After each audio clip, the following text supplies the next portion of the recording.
þessi ekki svo getur bent fólki á sko að það eru stóli sem getur bæta við þá. Þau ættu nú held ég að vera búin að gera það. Já, ekki bara gerum það þá. Gerum það bara. Já, gerum það bara.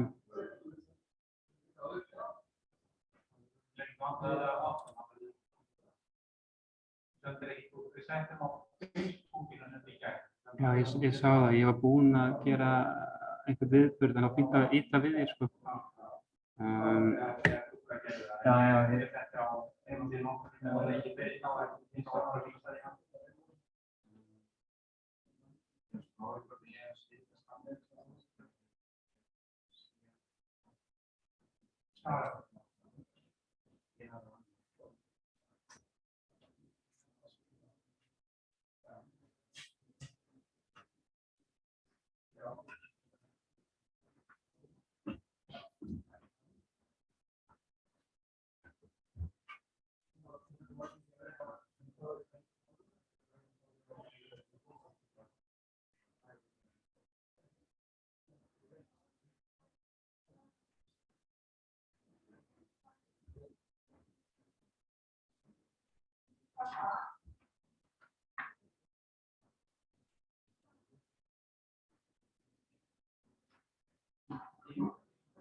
Hann kominn þarna vinur okkar.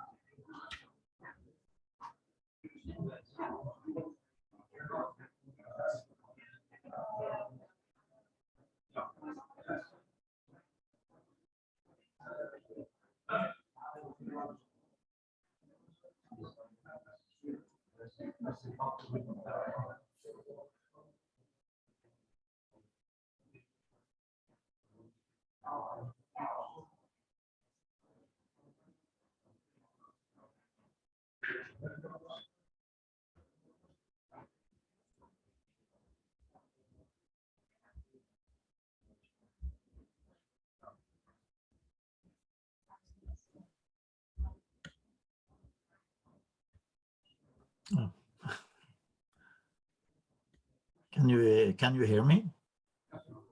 Okay.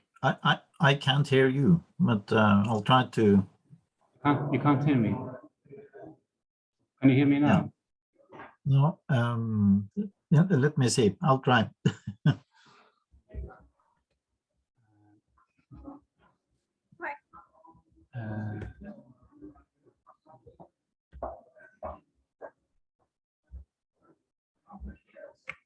Já, hvað segir þið? Þetta virkaði það?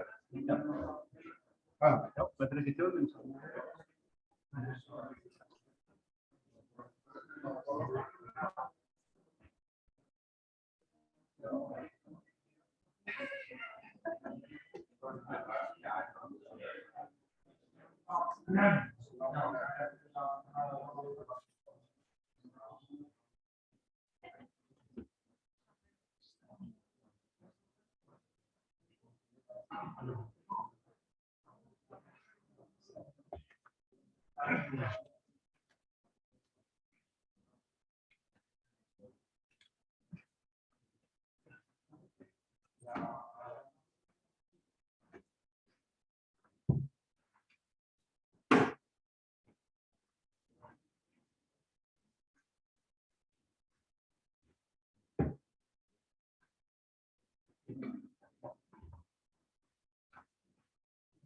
Þá komið þið sæl og velkomin á þetta málþing rammaáætlun. Markmiðið með rammaáætlun að raða virkjunarkostum, meðal annars með tilliti til umhverfisáhrifa. Og við höfum verið að reyna að kynna við Hagfræðistofnun, við höfum verið að reyna að kynna hagrænar matsaðferðir til þess að meta tjón á umhverfisáhrifum. Og við erum reyndar ekki ein að tala fyrir þessum aðferðum. Þetta var lengi fastur og hefur lengi verið fastur passi í skýrslum OECD, efnahags- og framfarastofnunar Ísland, að það ætti að meta umhverfisáhrif virkjana til fjár og taka það inn í arðsemismat af virkjunum. Viðbrögðum við svona aðferðlum eins og komið fram frá OECD nú kannski svipuð eins og almennt við svona aðferðlum. Við ypptum öxlum og íhugum hvernig við getum snúið okkur út úr þessu, eða þá að við leggjum meirum við og svona erum við til í að íhuga það hvort að það sé eitthvað til í ábendingunum. Og ég ætla að þakka Ávarp Guðlaugi Þór fyrir að minnsta kosti að það bendi til þess að hann sé tilbúinn að íhuga málið, að hann ætlar að vera með okkur hérna í dag. Og hann byrja nú hérna rétt á eftir með ávarpi. Eftir honum þá talar Ståle Navrud sem prófessor í umhverfis- og auðlindafræði í viðskiptaháskólanum í Ási í Noregi og einn af þekktustu fræðimönnum á þessu sviði. Og hann nú akkurat líka frá Noregi eins og rammaáætlun. Á eftir honum talar hún Kristín Eiríksdóttir hagfræðingur. Hún ætlar að segja okkur hvort þessar matsaðferðir, hvort það hægt að nota þær til þess að meta virkjunarkosti hér á landi. Nú að þessu loknu þá taka við Pallborðsumræður sem hann stjórnar Daði Kristófersson sem prófessor í hagfræði. Og þar eru svona, hvað segir maður, fólk sem hefur komið að þessum málum. Jón Geir Pétursson sem formaður verkefnisstjórnar rammaáætlunar. Karlsdóttir sem vinnur í orkustofnun sem líka í einum á faghópunum, ekki rétt. Og Páll Erland frá Samorku og Sverrir Norðfjörð frá Landsneti og Tryggvi Felixson frá Landvernd.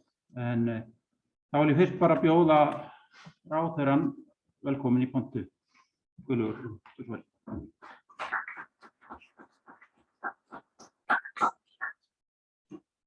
Já, takk og góði gestir. það mér mikil ánægja að fá að vera með ykkur hér í dag á þessu Málþingi Hagfræðistofnunar Háskólans mat á umhverfisverðmætum og forgangsröðun í rammaáætlun. Við sem hér sitjum þekkjum væntanlega öll til rammaáætlunar. Rammaáætlun stjórntæki, hún verklag við undirbúning ákvarðanatöku sem var lögfest fyrir rúmum 10 árum. Lögin voru samþykkt samhljóða á Alþingi og undanfari lagasetningarnar voru miklar deilur virkjanir og náttúruvernd, deilur sem riðsig höfðu með nokkuð reglulegu millibili í íslensku þjóðfélagi áratugina á undan. Þessar erfiðu og oft hatrömmu deilur tóku á. Jafnvel var talað að þær klifu þjóðina í herðar niður og mikil þörf var að koma á einhvers konar sáttaferli sem tæki offosið úr umræðum virkjanamál. Ákvarðanatöku þau mál þurfti að komast í skorður sem allir aðilar getur sammælst að væri faglegt, hlutlaust og sanngjarnt. Og upp úr þeim jarðvegi spratt stjórntæki rammaáætlun, áætlun vernd og orkunýtingu landsvæða.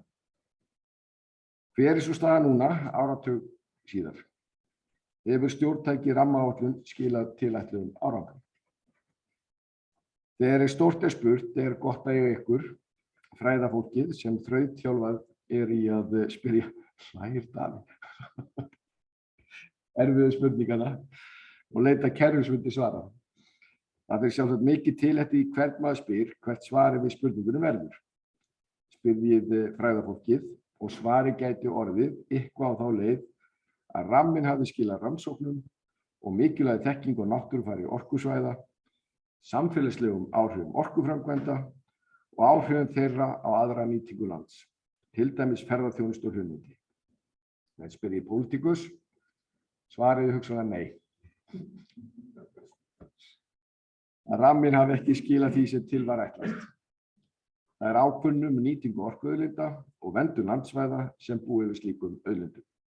Spyrjið orkuframleiðendur, nú eða fulltrúa náttúruverndarsamtaka og sennilega yrðu svörin svipuð. Og hvað veldur þessu? Sitt sýnist hverjum, en frá bæjardyrum okkar stjórnmálamanna séð virðist hafa orðið einhver misbrestur á því að samfélagsleg áhrif virkjanaframkvæmda og kannski einhverjum sérlega efnahagsleg áhrif þeirra hafi fengið sinn verðskulda þess við borðið í mati faghópa og verkefnisstjórnar rammans á virkjunarkostum. Í þessu samhengi vert að hafa í huga að rammaáætlunin íslenska á margan hátt nýsköpunarverkefni. Hún gerð að norskri fyrirmynd eins og hér kom fram áðan, en var ekki tekin upp óbreytt þaðan heldur aðlöguð að íslenskum aðstæðum. Aðferðafræðin í stöðugri mótun og því eðlilegt að alltaf megi gera betur. Eins og reyndar má segja flest ef ekki öll mannanna verk. Og það því sérstaklega mikið fagnaðarefni að hér séum við samankominn dag til að hlýða á nokkur okkar færustu sérfræðingum velta fyrir sér nákvæmlega þessu. Hvernig skuli meta umhverfisgæði og samfélagslegan ábata í tengslu við rammaáætlun. Þetta málþing afar tímabært og tala beint inn í þá miklu umræðu sem hefur verið orkumálefni á undanförnum misserum. Grænbók orkumál sem unnin var fyrir ráðuneyti mitt nú í vor sýnir svo ekki verður villst að mikil þörf á að halda áfram að virkja okkar græna orku, svo við getum náð fullum orkuskiptum og náð okkar metnaðarfullum markmiðum í loftslagsmálum. Í stuttu máli sagt vitum við að eftirspurn eftir grænni orku mun halda fram að aukast á næstu árum. Þörfin á öflugu stjórntæki til að aðstoða ákveða hvar verður virkjað og hvar ekki sem sagt síst að minnka. Umræðan orkumál á Íslandi auðvitað mjög miklu leyti samofin umræðan stjórntækið rammaáætlun, sem hefur einnig farið mikið fyrir undanförnu.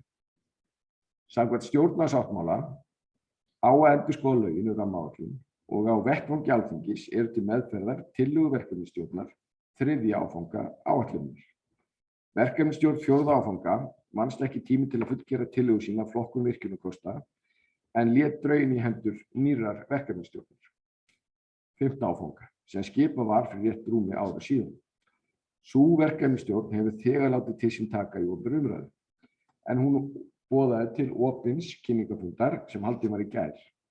Fjölmiðlar hafa verið duglegir með fjalla um málefni rammans á undanförnum mánuðum og svo mætti lengi áfram telja. Og öll þessi umræða að mínu mati mjög af hinu góða.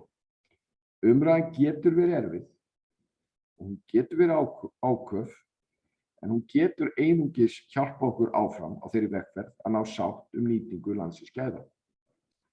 Hverra gerðar sem þau kunna að vera. Það er nefnilega eftir sem áður höfuðviðfangsefni okkar, stjórnmálafólks, að skapa sátt auðlindanýtinguna.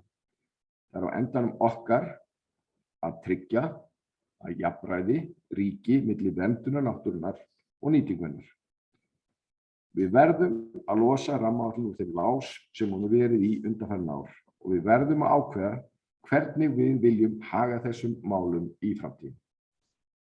Kæru gestir, ég fagna því mjög að fólk og fræðimenn séu virkir því að leita allra leiða til að gera ramman að enn betra stjórntæki en hann þegar er. Ég er komin hingað til þess, hlustið nú, að hlusta og læra. Og ég vona að okkur auðnist að finna farsæla lausn á þessu risavaxna verkefni.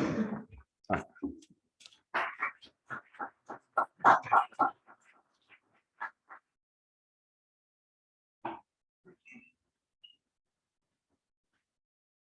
Herra þakkir.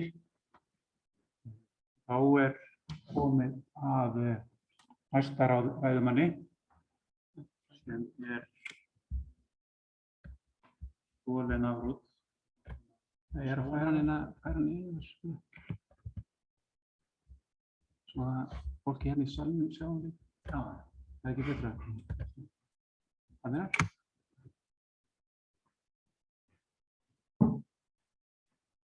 Ja, altså det Ståle Navrud, som professor i ressurs- og miljøøkonomi i Handelshøjskolen i Ås i Norge, som den næste taler. Vær så god.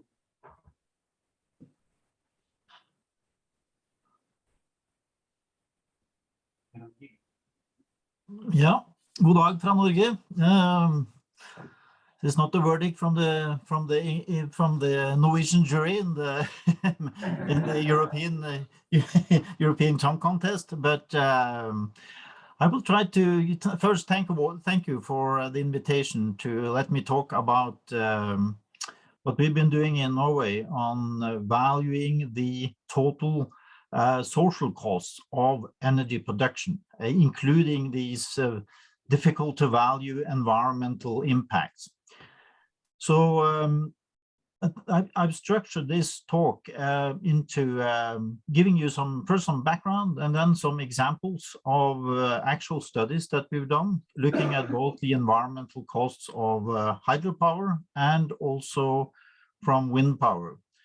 And we currently there's a big discussion in Norway, for example, especially these days on wind, but also on hydro and the environmental impacts and also the impacts of the electric transmission lines. You know, usually these wind power resources and the hydropower resources are located far away from where the electricity is needed, so you need the big power lines. And this first let me put this in this first picture here.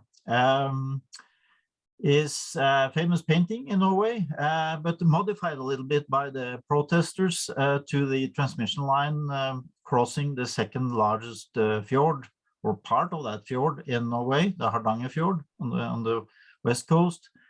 I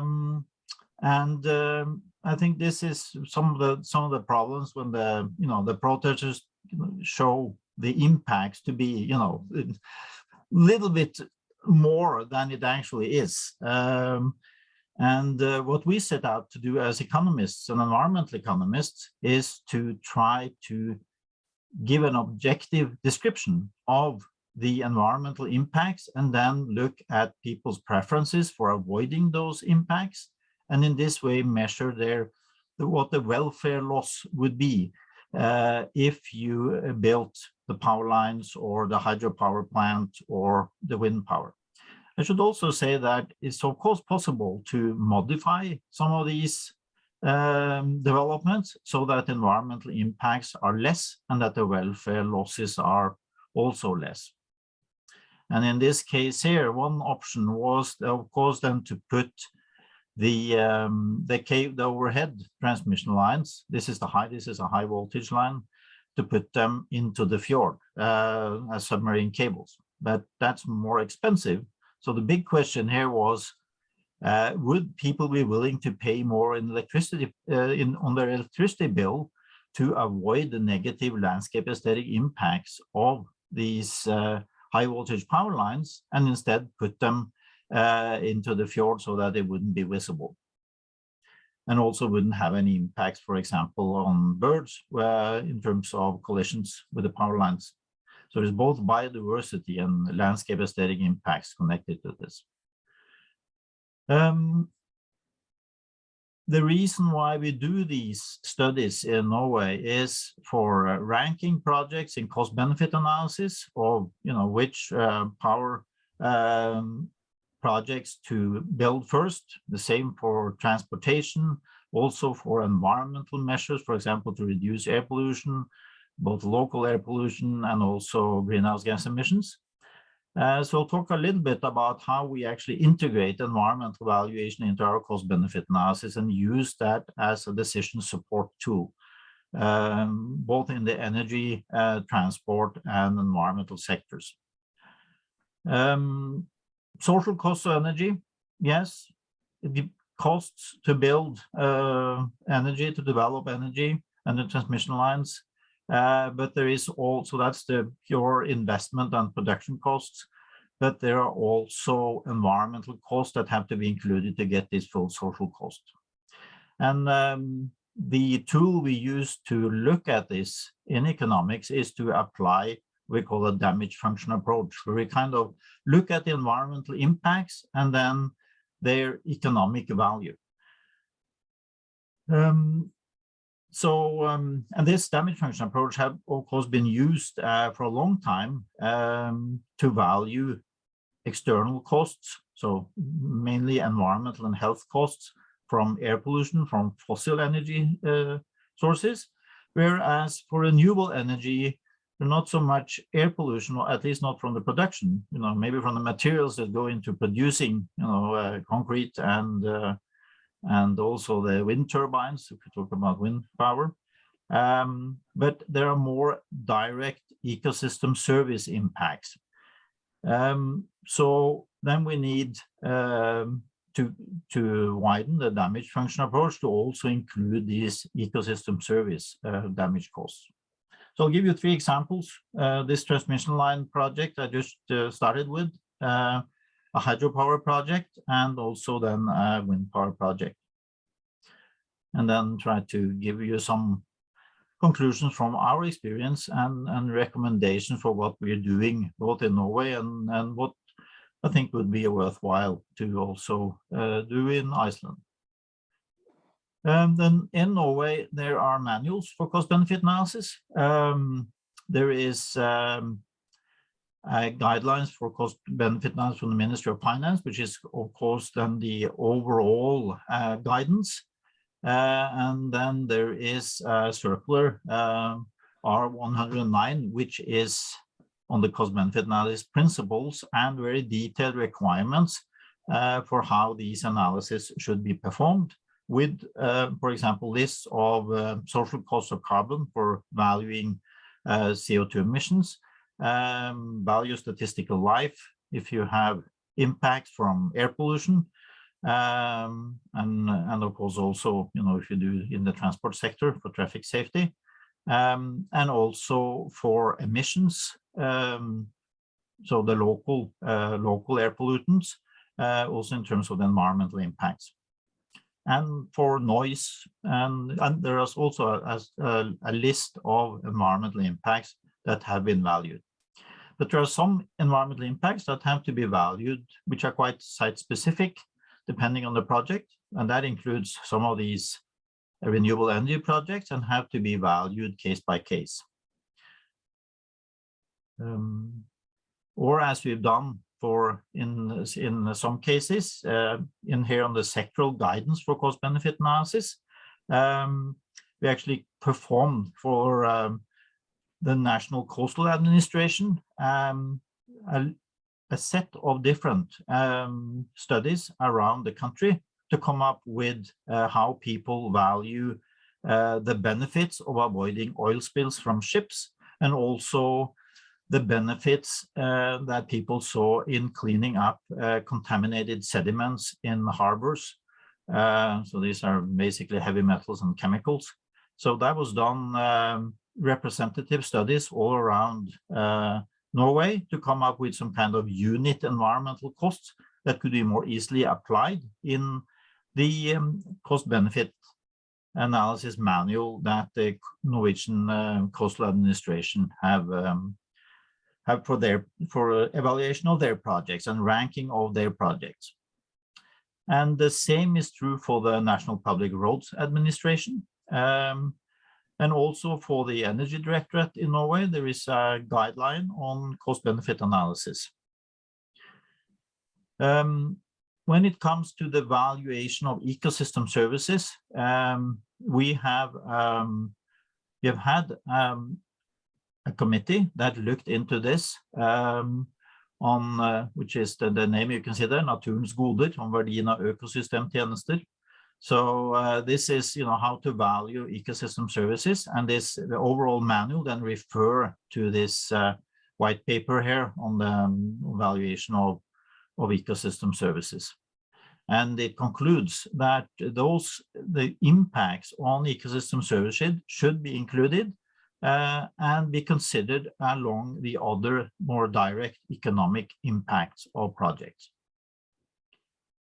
So this is the base. This is kind of the basis for cost-benefit analysis in Norway. By law, environmental impact assessments have to be considered, where you look at impacts on the environment, resources, and society. Cost-benefit analysis are not mandatory, but we have what we call this regelverksinstruksen, which is guidance on how to perform economic analysis of large public investment projects.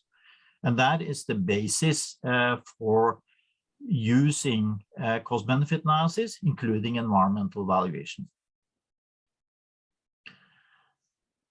One reason why the interest in valuing environmental impacts in Norway has risen sharply is a sharp decline in wilderness areas in Norway. So we used to have 48% back in 1900. Now we got 11.5%, which can be considered what we call wilderness areas in terms of being more than 5 kilometers from heavy technical installations.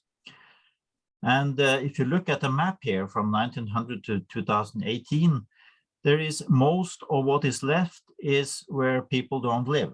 So most of the Norwegian population is down here in southern Norway, and then most of the preserved areas are up in the county area of Troms and Finnmark, up in the northern part.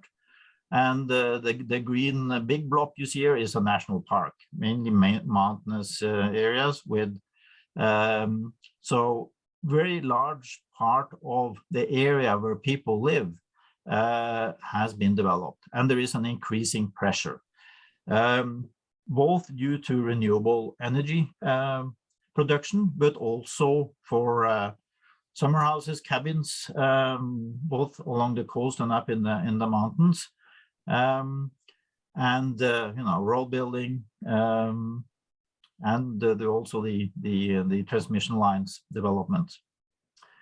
So is this development from 1900 to 2018, when we lost so much of our wilderness areas? I think one reason here is that there is a zero price of using wilderness. So, and when something is free, then we tend to overuse it. And so it's very important then to try to show what the economic value of reducing the amount of wilderness is, and also the impact this has on biodiversity and all ecosystem services. And to do that explicitly, both to raise people's and decision makers' awareness that nature also has an economic value that should be considered when you use cost-benefit analysis.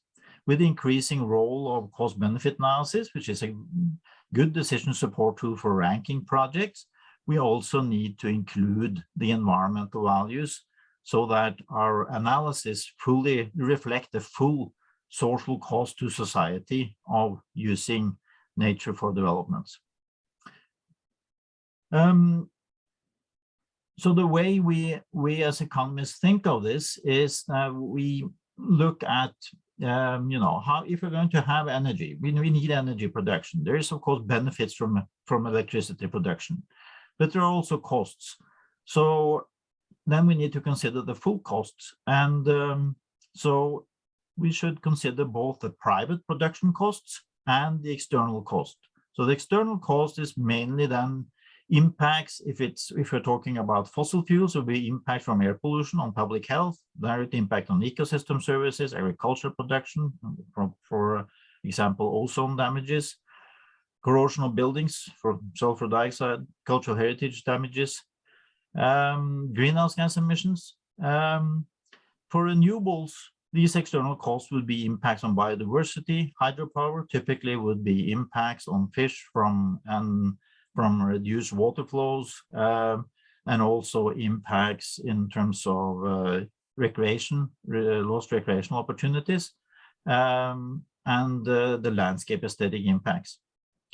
For wind, there is also the landscape aesthetic impacts, but there also are impacts on birds. The white-tailed sea eagle is one impact that we've seen, and you also have the impacts that you could have from noise, and directly on and also lights is one big impact, light pollution, as these wind turbines grow very tall. So the highest ones we have now is about 250 meters tall. So these, and then also the electric transmission lines going from the production locations back to the main grid, the high voltage lines. So I talked about this damage function approach. So this is how we've been dealing with this for decades in many countries, and also in a large EU project series, which was called the External Effects of Energies, that was running for close to 20 years. Where the aim was to show this external costs of energy, including all impacts on both private goods, public health, environmental impacts. So here we go from the source, look at the emissions, for example, kilograms per year of particulate matter. Then there is dispersion modeling. So the meteorologists are looking at how this is spread, and then we'll have increased concentration at the receptor sites. And when you have increased concentrations, you will have an impact, and this impact usually is then the epidemiologist, for when you talk about health impacts, that look at the link then between a dose or exposure to an air pollutant, for example, particulate matter, and the impacts, which could be a premature death, people die prematurely. Our epidemiologist in Norway, which is a relatively, we consider as relatively clean, but there is still 500 to 1,000 people dying prematurely every year due to air pollution, mainly in the cities, Oslo, Bergen, Trondheim. And people lose like 7 to 8 years of their life expectancy. And so then, and that can be valued either as life years lost and value of a life year, or value statistical life that we use in Norway.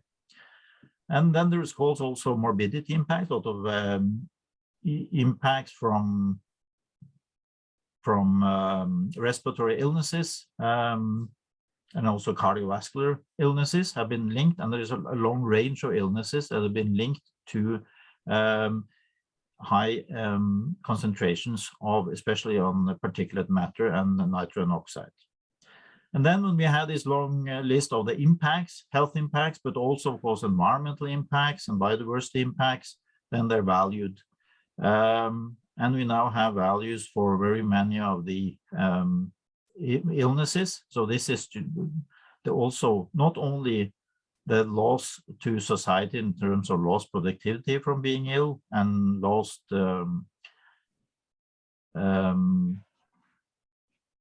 lost productivity, but also expenditures, both in the public healthcare and also your private expenditure for medicine and treatments, etc.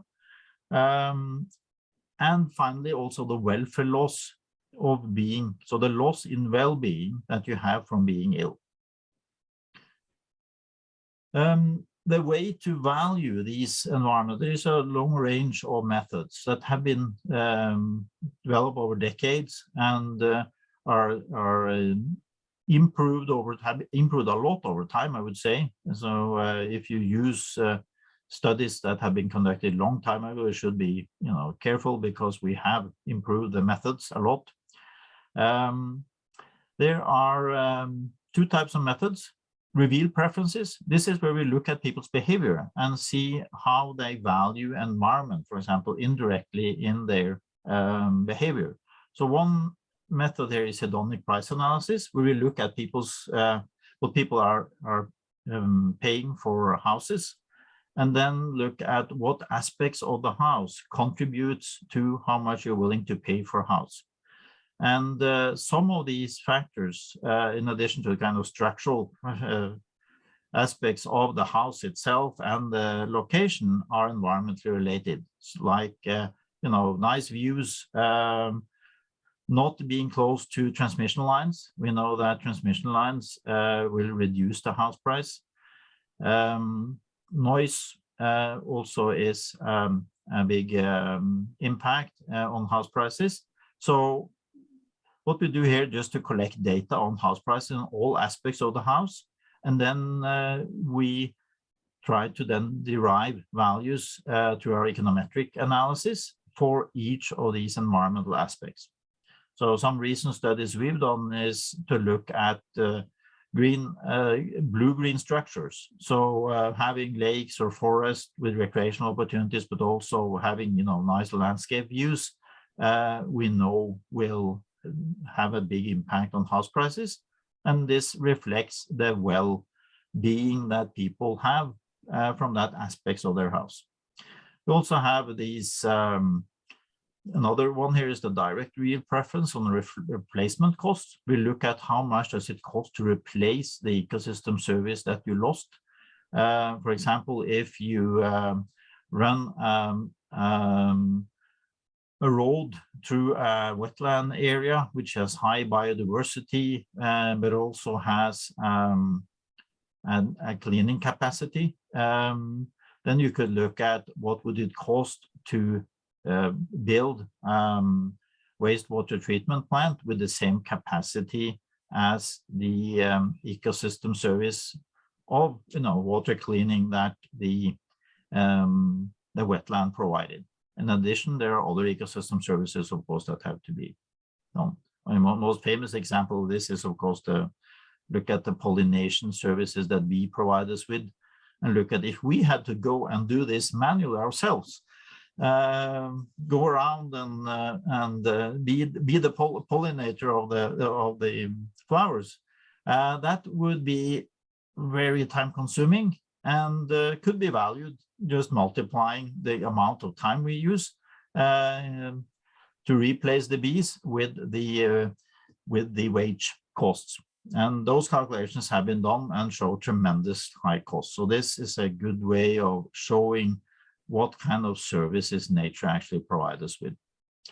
For a recreational value of, let's say you go fishing in a salmon river, you can also use this travel cost method, where you would go and look at what travel costs people have to go fishing in a specific location, and also the other costs they have, and look at how much they, and in that way find out how much they're willing to pay over and above what they actually pay, what we term the consumer surplus, which reflects people's net welfare of or net well-being of performing this recreational activity.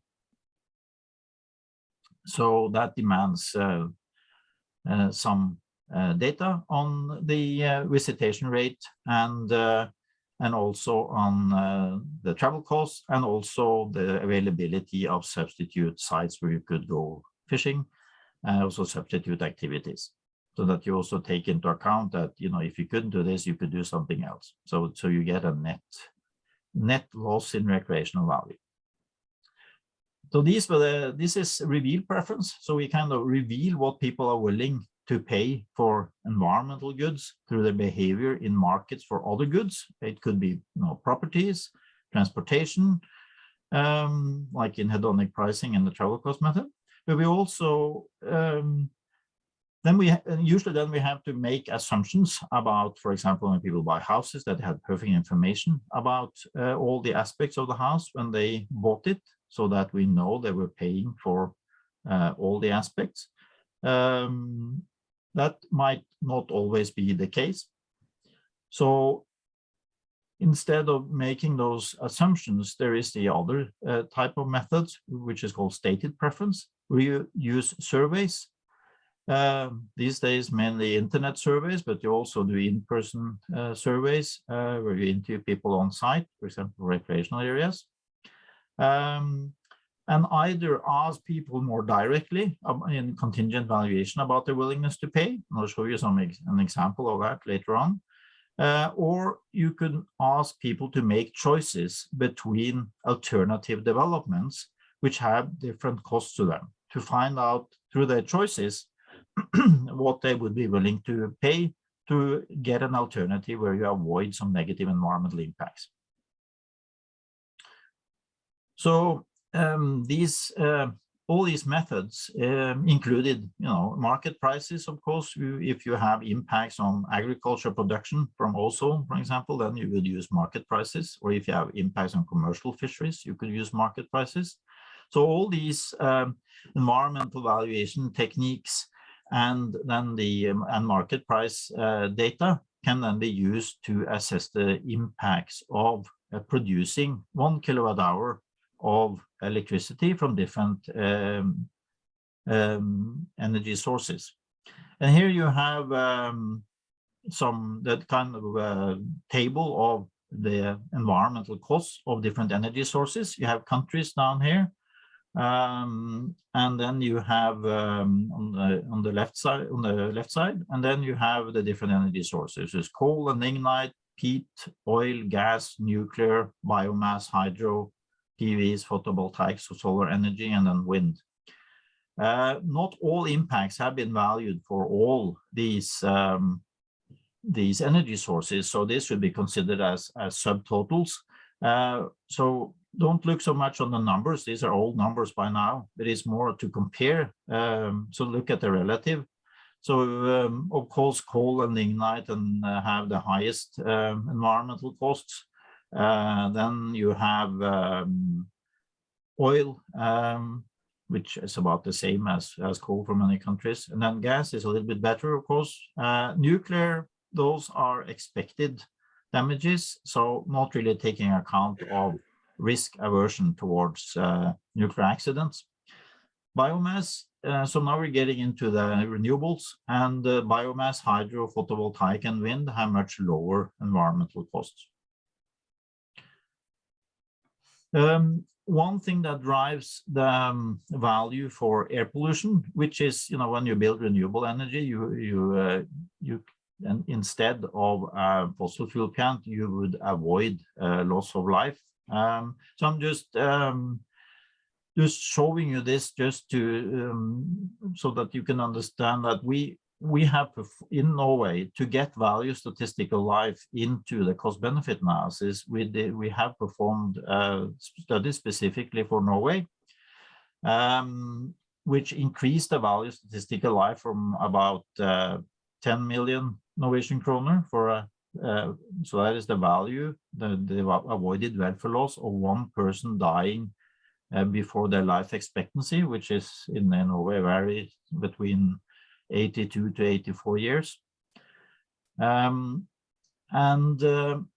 This particular value is then used in the all cost benefit analysis, but we increased it then from 11 million to 30. Currently, it's 35 million. So it was kind of tripled over in just 1 year due to the new study that we performed.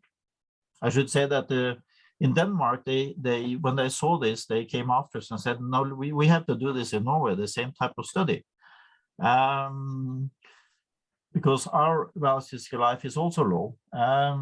So we did it in Denmark also. And unfortunately for the Norwegian, the Danes are worth even more than the Norwegians. So they got a value of 35 Danish kroner. So, but that reflects that people's, attitudes to mortality risk and also environmental goods could vary from population to population.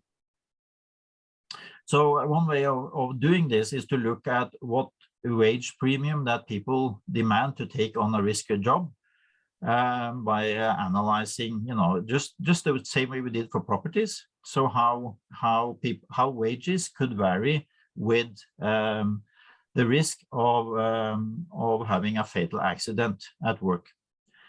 And again, this assumes then that people have perfect information about the fatality risk when they take on the job, which is not always the case, and that there is perfect competition in the wage market, and as we also had to assume for the property market.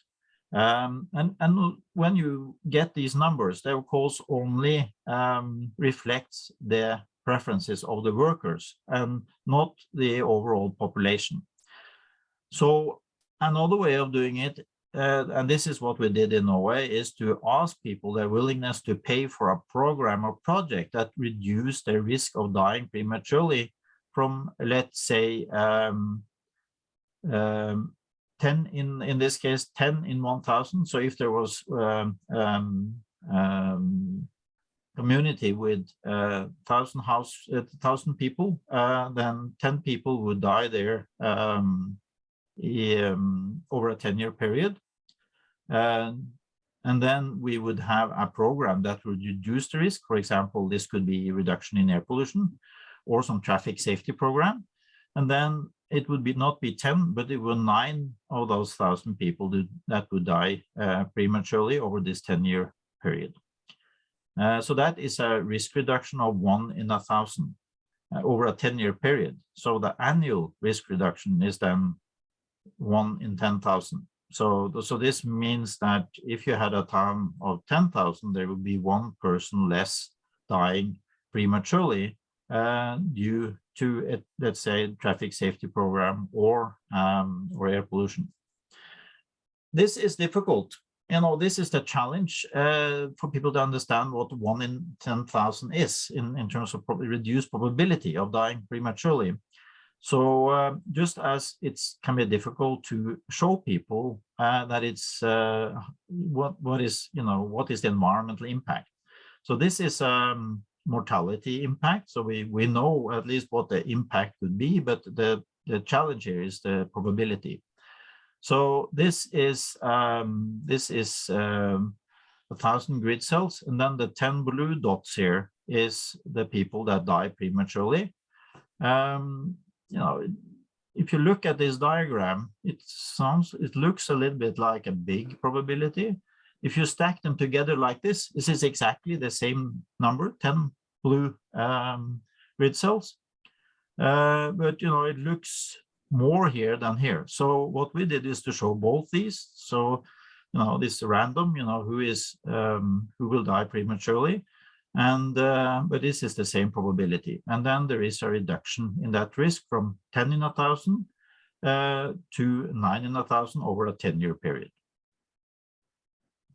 So this is how we ask. We don't ask people specifically, of course, what they are willing to pay to avoid dying prematurely before their life expectancy, but we show them the probabilities. And of course, also a lot of our behavior can affect the probability of for ourselves dying prematurely. So if people then answer, for example, $200 per person per year to get this program that would give you this annual risk reduction of 1 in 10,000, then you can multiply this by 10,000. So if there was a town of 10,000, you would, and also to get to a probability of 1, you multiply it by 10,000. So that gets you a value of statistical life, 10,000 times 300, or 3 million. And the study we did back in 2012 was 32 million, and upscaled with the real economic growth in Norway, it's about 35 million.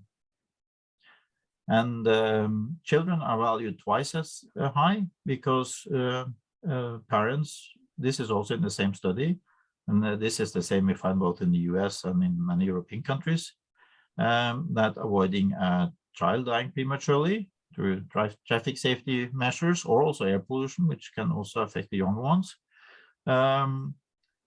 is valued twice as high. And there is also some meta-analysis looking at there is a lot of these studies worldwide. So if you look at that, the global median of statistical life is about 2.4 million. And this data set are available so that others can also do their own analysis, for example, transfer these and look at how they compare to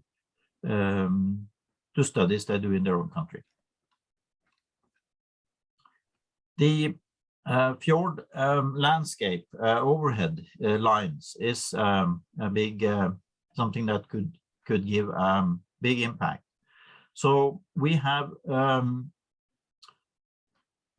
so this and in general transmission lines is problematic from a landscape and biodiversity point of view. What is affected is mainly these cultural ecosystem services, but also some of this regulating and provisioning ecosystem services.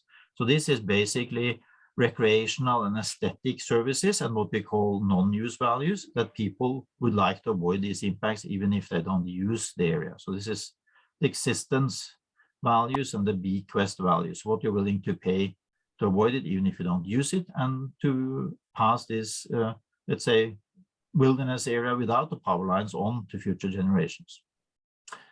I'm not going to show you many equations, but just to, the way we're thinking about this is to assume that people get well-being from the private goods they buy in the shops. They get well-being from the quality of the environment, and how much they can buy of the private goods, of course, depend on Y, which is their income. So when we improve environmental quality or ask people to avoid a negative environmental impact in these contingent valuation and choice experiments, this stated preference methods, we actually ask people to think about their willingness to pay, this WPTP. How much can we subtract from your income?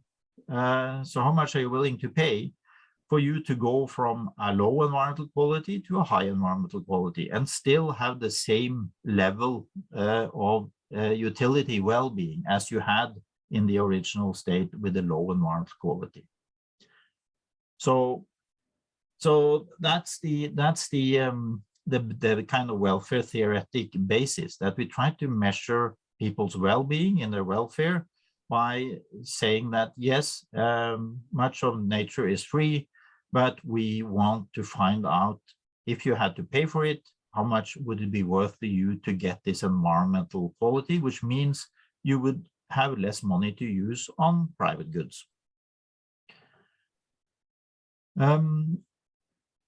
So, and when people answer this, we say that it's motivated by use value. So with its recreational use, for example, if you talk about salmon in a river, Atlantic salmon, which is now has become a red-listed species in Norway, so threatened by not only hydropower but also by aquaculture and well, everything that actually reduces the water quality both in the fjords. So this is due to both salmon lice and hydropower, both water flow and the water quality. So when people state the willingness to pay to preserve a local salmon population, it would be motivated by consumptive use, if they could fish and eat the fish, so both the recreational fishing, but also if there is commercial fishing. But they could also have non-consumptive use if it's catch and release fishery. They could have it could be valuable to them just to know that there is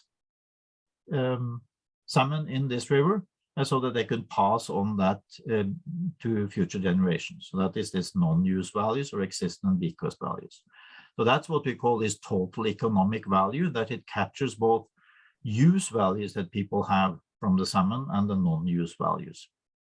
So, and since there is more people affected by the non-use values, because people all around in Norway, we have done studies where we know that Atlantic salmon is very important to the Norwegian population. So we see that most of the Norwegian population are willing to pay to preserve the salmon populations in Norway. So that would create a large non-use value, even if the willingness to pay per person is quite low. So this is very important when you think about environmental impacts, not only what people are willing to pay those that are directly affected, but what about those indirectly affected? So who are the affected? Is it only people in the local community, or is it also people in a larger area? So that depends on the good you're looking at. As I said, Atlantic salmon is red listed and has become red listed in Norway, and hundreds of salmon rivers have been closed for recreational fishing the last years. But it still has a large non-use value. So there's little recreational use value that has been reduced drastically because of the reduced number of rivers that are open to recreational fisheries. So it's become more like a national good. So that would mean that people would be willing to pay. Even if you don't use it and you could live quite far away. We observe some distance decay in willingness to pay, so people further away are willing to pay less, but that's mostly for recreational values. Non-use values would actually stay quite the same over large areas. This was also a big topic, who are affected. When we had this big controversy in Norway over building this high voltage power line, 420 kilovolt line going from Sima in Hardangerfjord here to Samnanger. This is the blue here is of course the Hardangerfjord, it's the second largest fjord in Norway. So the classical painting by Tidemann and Gude on the front page of my presentation here. And it crosses this arm of the fjord here. Otherwise, it will overhead for the whole area. So the alternative could, of course, be to put it in a sea cable here and also to put it underground, because it will be very, very visible. There's been a lot of both manipulated photos and photos. So this was a big controversy back in 2010. So here this is the line we're talking about, this dotted line here. So close to Bergen, Hardangerfjord here, Bergen is down here. This shows the main grid system in Norway. So as it was at that time of the study, so many of these dotted lines have now been built, and including actually the Hardangerfjord has also been built in 2013. But you see the main grid is covering all of Norway, and there have been the plans here for these big high voltage lines have met with a lot of local protests. And so what is the cost of this avoiding the negative impacts? Well, we had this commission that looked at economic impacts of submarine cables. They found that the additional cost was 3,400 million Norwegian kroner of putting it as an undersea cable. And that was due to the fact that the cables were more expensive, but also you had to have a double set of cables. So if this was a national public good, then it turned out that people would have to be willing to pay more than 90 kroner per household per year in 35 years. Then it would be profitable. They would be willing to pay more than what the submarine cables would cost. If it was only the people in the county of Hordaland, so a smaller affected population, then each of these households would have to pay 1,000 kroner per household per year in 35 years. We performed a national contingent valuation survey for Statnett, which is the national grid operator, because they wanted to find out, in general, what people were willing to pay extra to avoid landscape aesthetic impacts. So this was to avoid the controversy with this specific project. This was a new hypothetical transmission line between Eastern and Western Norway. And that shows that, yes, the willingness to pay is about 1,100 to 1,300 kroner per year per household in Hordaland. And way, way higher if you looked at if all of Norway was affected. So there's a clear yes that people are willing to pay more than it costs to avoid the landscape aesthetic impacts by putting it underground or undersea. If all of Norway consider this a national good, and it's break even if only the household or the county are considered to be affected. Undskyld, jeg må afbryte, måske tiden går lidt hurtigere her på Island end i Norge, men tiden altså ved at gå ud, så du må summere op. Yeah, I will do that. Yeah. So this was just to show you a little bit of what we show people. For hydropower, this is another hydropower project with the yellow here is reduced water flow. So there are 4 small rivers here. We show people what it is before and after hydropower production. So this is, with high and reduced water flow. There is underground tunnels where the water is transported. So there is a lot of gravel, so that has to be disposed of. That will grow back. So it's important to show also how the environmental impacts looks over time. So, and also with and without dams. Here is the environmental cost in Norwegian kroner per kilowatt hour. So this was also some time ago. So it's on average is quite low, as you can see, and quite stable, 8 to 9 euro per kilowatt hours. But if you look at the different rivers here, you see that the smallest rivers have the largest environmental impacts per kilowatt hour. So there is a question whether the policy in Norway has been to spread out impacts on very many areas. That has a cost also in terms of that to reduce the number of wilderness areas. And so just to conclude with the wind power, which is in just west of, east of Oslo, the Swedish border is here, the dotted line. So this is, we're showing people the different, how it would look like from this lake here that was heavily used for recreation. And we also show the roads, how it would look like before and after you build the roads. There is a transmission line, a long dotted line. The green line here is where you get 10 wind turbines of 150 to 250 meter tall. So we show the power lines before and after. We also show them, this is the highest building in Oslo, 117 meters. This is 250 meters high. So these are pretty high. We also construct these viewshed maps where we have the green area, and the red ones here are areas where you can see the wind power from. And some of these areas here is about 60 kilometers away. So they will be very visible, even though, it's mostly visible close to the local area, but they can be for a large area. So in this case, we give people choices. No development, 10 wind turbines, 8 turbines. We also tell them the height, 250, 150. The blue one here is kind of no building.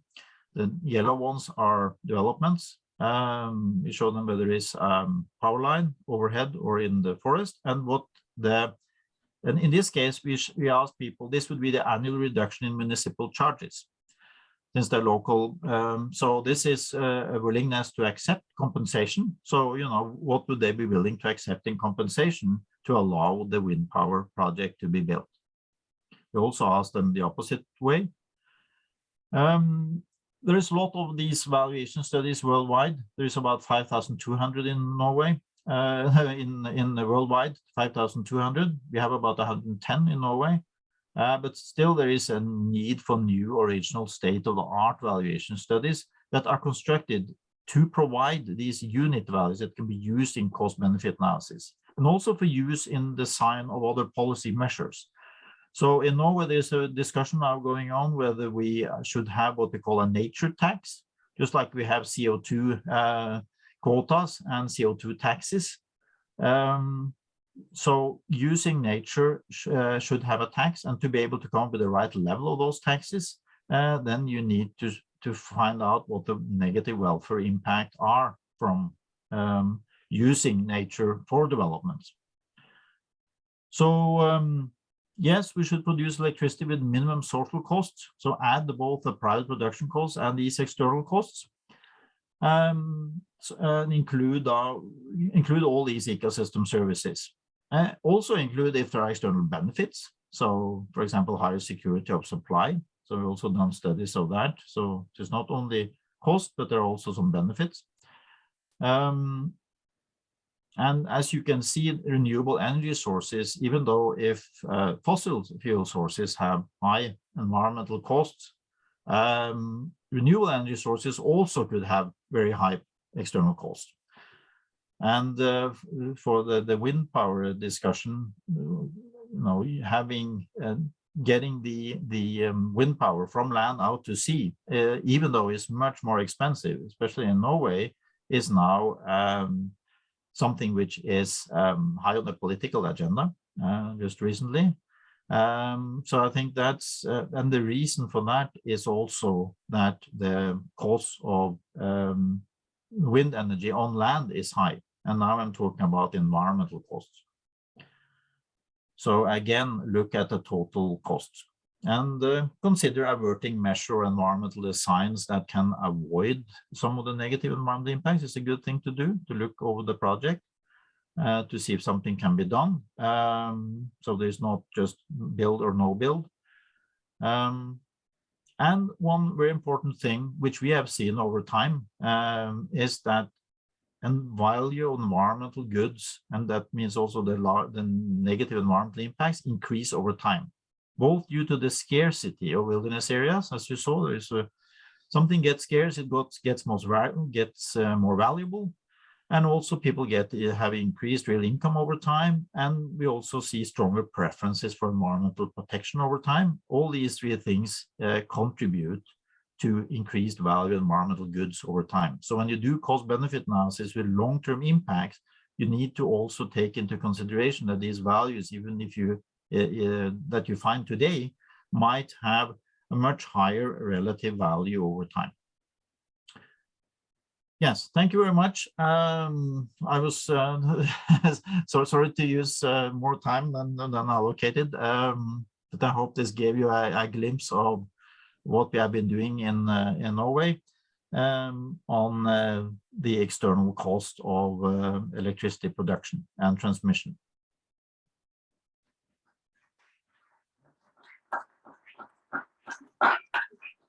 Takk for det. Kæra þakkir fyrir þennan góða fyrirlestur. til Ståle. Við ætlum að taka kaffipásu í boði rammaáætlunar. Ég ætla bara að minna á, hann sagði það voru sem það 6.000 svona kannanir á hagrænu virði umhverfisgæða sem hann þekkti í heiminum og 110 höfðu verið gerðar í Noregi, þannig að þetta ekki alveg óþekkt tækni. En það sem í glerskáluna hérna frammi þá eru kaffbreytingar, við verðum það kannski aðeins minna en 10 mínútur, rúmar 5 mínútur kannski. Við höldum áfram.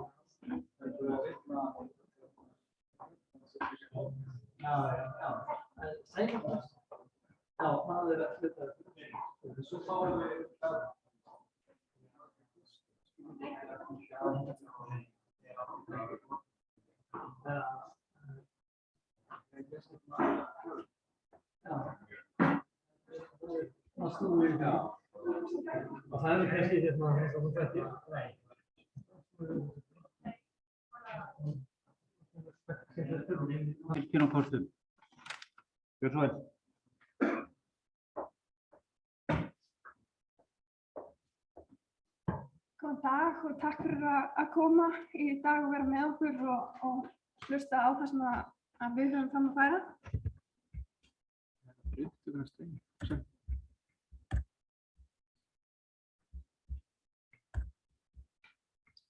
Ég vona að Ståle hafi náð að sannfæra ykkur það að þessar aðferðir eru notaðar í öllum löndum sem að við viljum helst bera okkur saman við. Af því ég ætla að eyða orkunni meira í það að sannfæra ykkur það hvernig við teljum að þurfi að aðlaga verkfærið sem rammaáætlun er.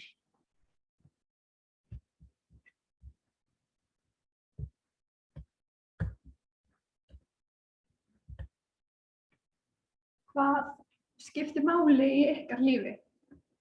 Af því það er í raun og veru grundvallarspurningin sem að rammaáætlun snýst Í mínu lífi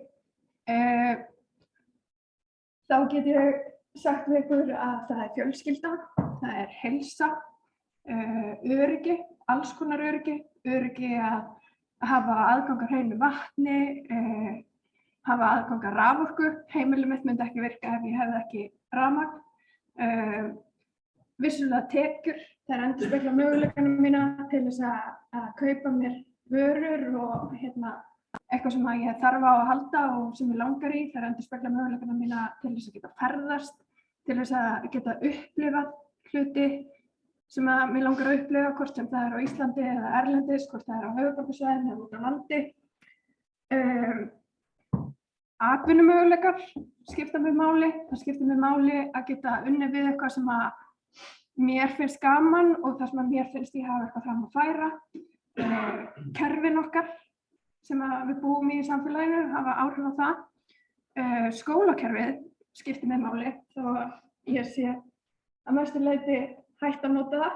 En ég á son, skólakerfið skiptir mig máli fyrir hans velferð. Allt sem að skiptir hann máli, skiptir mig máli. Þannig að það skiptir mig máli að hann og hans kynslóð hafi möguleika til að upplifa sömu hluti og ég upplifi og eitthvað betra. Þannig að þetta er stór spurning.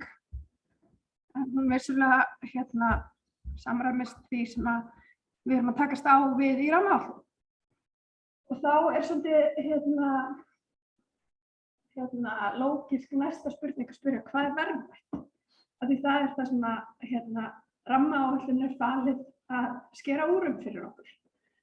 Og allir þessi hlutir sem að ég talaði að væri mikilvægir í mínu lífi eru verðmætir. Og ég veit að ég get ekki fengið að eru margir sem að vilja ekki birta stefnuna sínar. Ég veit ekki hvað við að segja við því. Ágúst.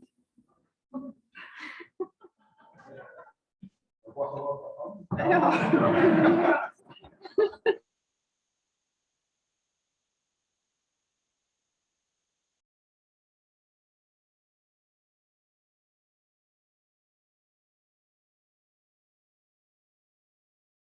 tekjum, þá geng ég á eitthvað annað. Ég get ekki unnið endalaust, þá verð ég bara veik.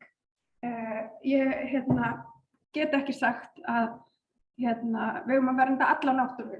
Þá fæ ég ekkert rafmagn heim til mín og þá bara hreinlega veit ég ekki alveg, þú veist, ég nenni ekki að grilla alltaf úti, sko.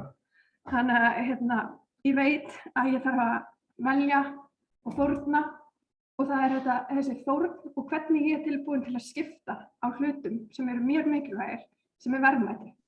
Og verðmæti er hagrænt viðfangsefni. Og það er svolítið misskilningur í þessu samfélagi að hagræn viðfangsefni séu bara einhver peningastefnumál eða eitthvað svoleiðis, en verðmæti eru grundvallar hagræn viðfangsefni og verðmæti endurspegla velferðin okkar. Þau endurspegla hvernig við erum tilbúin til að skipta á einum áhrifaþætti velferðar fyrir annan.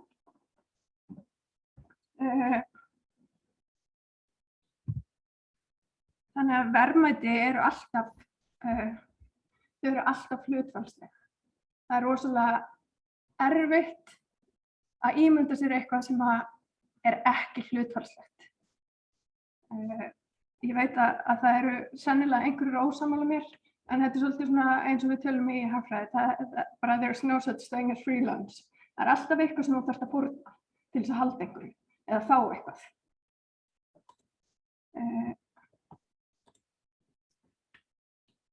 Og það er mjög mikilvægt að við höfum þetta í huga sem samfélag, að velferð og verðmæti er ekki sama á hagvöxt. Hagvöxtar mælikvarðarnir okkar eru takmarkaðir. Þeir ná ekki utan allt sem ég talaði að væri mikilvægt í mínu lífi. Og tekjudreifingar mælikvarðar ná alls ekki utan það heldur. Þannig að þegar við á Hagfræðistofnun og við sem hagfræðingar tölum hagræn áhrif, þá erum við að tala alla velferð. Við erum ekki að tala bara peninga eða hagsveiflur. Og við gerum okkur grein fyrir því að þegar við búum í kerfi samfélaga, þar sem við erum með heilbrigðiskerfi, við erum með velferðarkerfi, við erum með skólakerfi, við erum með atvinnugreinar, við gætum alveg búið í samfélagi þar sem við ákveðum bara að stækka kökuna endalaust með að framleiða fullt af dóti, en eykur það velferðin okkar. Eigum við að gera það. Og ég held að við getum öll verið sammála það að svarið er mjög líklegast nei.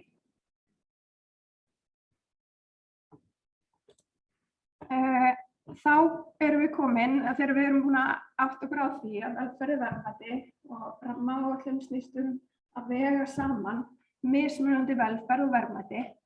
Hvernig gerum við það þegar við erum með áhrif á velferð sem ekki mæld á sömu skölum? Þegar við erum með fjárhagslega arðsemi virkjana sem mæld í peningum og við erum með umhverfisáhrif sem eru oftast mæld í magnstærðum.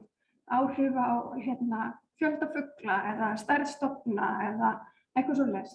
Hvernig gerum við það þannig að við séum, eða getum við gert þetta þannig að við séum ekki að leyfa einhverjum einum áhrifum að vera ofmetin eða vanmetin. Hvernig eigum við að gera það? Og Ståle talaði við ykkur virkjanir, virði lífs, hann talaði háspennulínur. Eitt sem hann minntist ekki á er flóknara umhverfi rammaáætlun sem við búum við. Þegar við búum við virkjanakosti sem eru rosalega, við erum með kerfi sem búið að framkvæma lítið í hlutfallslega. Þannig að við eigum alla valkostina eftir og við þurfum einhvern veginn að ganga á skugga að við notum þá þannig að við séum að hámarka velferðin okkar. Að með því að við stjórnum því í hvaða röð við tökum þá, að við séum að koma í veg fyrir að þessi tilviljunarkennd, hvort að við séum að fá eins mikið út úr kerfinu og við þurfum. Þannig að það er kannski svona auka erfiðleikastigið við það að beita hagrænum aðferðum, verðmætum matsaðferðum á rammaáætlun þessi kerfislegi partur. Hver virkjanakostur, hann bara ekkert alveg óháður öllum hinum í kerfinu. Markmiðið okkar og hefur verið það í langan tíma og við höfum kannski ekki bara tekið nógu kannski ekki tekið þátt á nógu háværan hátt í umræðunni en vonandi þurfum við að breyta því. Markmiðið okkar er að röðun virkjunarkosta í rammaáætlun hámarki samfélagslega velferð. Það séu engar tilviljanir í því hvernig við gerum þetta. Og það sem ég ætla að fara yfir með ykkur í dag er bara hvort að verklagið sem að rammaáætlun býr við í dag sé til þess fallið til þess að ná þessu markmiði. Og þetta markmið, það felur í sér að það þarf að meta öll velferðaráhrif í sömu mælieiningu og mun á endanum fela það í sér að fyrst verður sá kostur virkjaður sem að veitir okkur mestu velferð. Við ætlum ekki að láta það ráðast af tilviljun. Áður en að við höldum áfram að ég veit að flest ykkur hérna inni vita örugglega meira verkfæri rammaáætlun heldur en ég geri, en ég er samt búin að lesa mér þó nokkuð til. Bara þannig að það sé alveg skýrt hvað við erum að tala, að þá á rammaáætlun að tryggja nýting landsvæða, þar sem er að finna virkjunarkosti, byggist á langtímasjónarmiðum, heildstæðu hagsmunamati, þar sem er tekið tillit til verndargildis náttúru, menningarminja, hagkvæmni og arðsemi ólíkra kosta og annarra gilda sem varða þjóðarhag. Þetta er orðrétt úr lögunum. Fyrir mitt leyti þessi önnur gildi sem varða þjóðarhag ofboðslega loðið og opið. Ég myndi vilja þrengja miklu meira niður hvað þetta þýðir. Og svo hagsmuni þeirra sem nýta þessi sömu gæði með sjálfbæra þróun að leiðarljósi. Verkefnistjórnin, hún skipar faghópa sem að eiga samkvæmt lögum að meta virkjunarkosti með stigagjöf. Ég fer nánar yfir það eftir. Verkefnastjórnin á sem að taka við kostum frá faghópunum sem að þeir hafa metið með stigagjöf og samræma einhvern veginn mismunandi stigagjafir og raða og skila tillögum til ráðherra og Alþingis. Og eins og ráðherra myndist á áðan og þá er þetta náttúrulega búið að vera fast í þinginu síðan 2015. Þannig að það er alveg í lagi að spyrja sig alveg að því virkar verkfæri. Er sátt röðum sem að verkfærið skilar af sér? Það sem að okkur þykir augljóslega vanta inn í lögin að það er hvergi minnst á tengingar við flutningskerfi raforku og ég hreinlega veit ekki hvernig við eigum að nota orku sem er virkjuð án þess að það sé tengt við flutningskerfi raforku og flutningskerfi raforku hefur miklu útbreiddari áhrif heldur en sumir virkjunarkostir sem hafa kannski mjög staðbundin áhrif. Þannig að þetta er fyrir okkur alveg órjúfanlegur partur af rammaáætlun. Flutningskerfið og þarfir þess og uppbygging þess sé tekin með inn í ferlið. Sömuleiðis er það náttúrulega mjög áberandi í umræðunni og á algjörlega rétt á sér orkuöryggi. Að aðgangur fólks sé tryggur að orku á heimilum þeirra. Faghóparnir sem eru í rammaáætlun eru í dag faghópur 1 náttúruverðmæti og menningarminjar og hópur 2 hefur aðra auðlindanýtingu sem er ferðamennska, beitinnytjar og veiði og hópur 3 hefur samfélagslega áhrif og hópur 4 hefur í dag á sinni kunnu hagkvæmni og arðsemi virkjunarkosta. Áður fyrr var þetta hópur sem hafði á sinni kunnu hagræn áhrif. Hingað til hefur það verið þannig að hópar 1 og 2 hafa gefið stig, hópar 3 og 4 hafa ekki gert það. Ég get kannski ekkert mikið tjáð mig af hverju hópur 3 hefur ekki gert það, en ég tel mig vita nægilega mikið til að vita af hverju hópur 4 hefur ekki gert það og mun ræða það meira á eftir.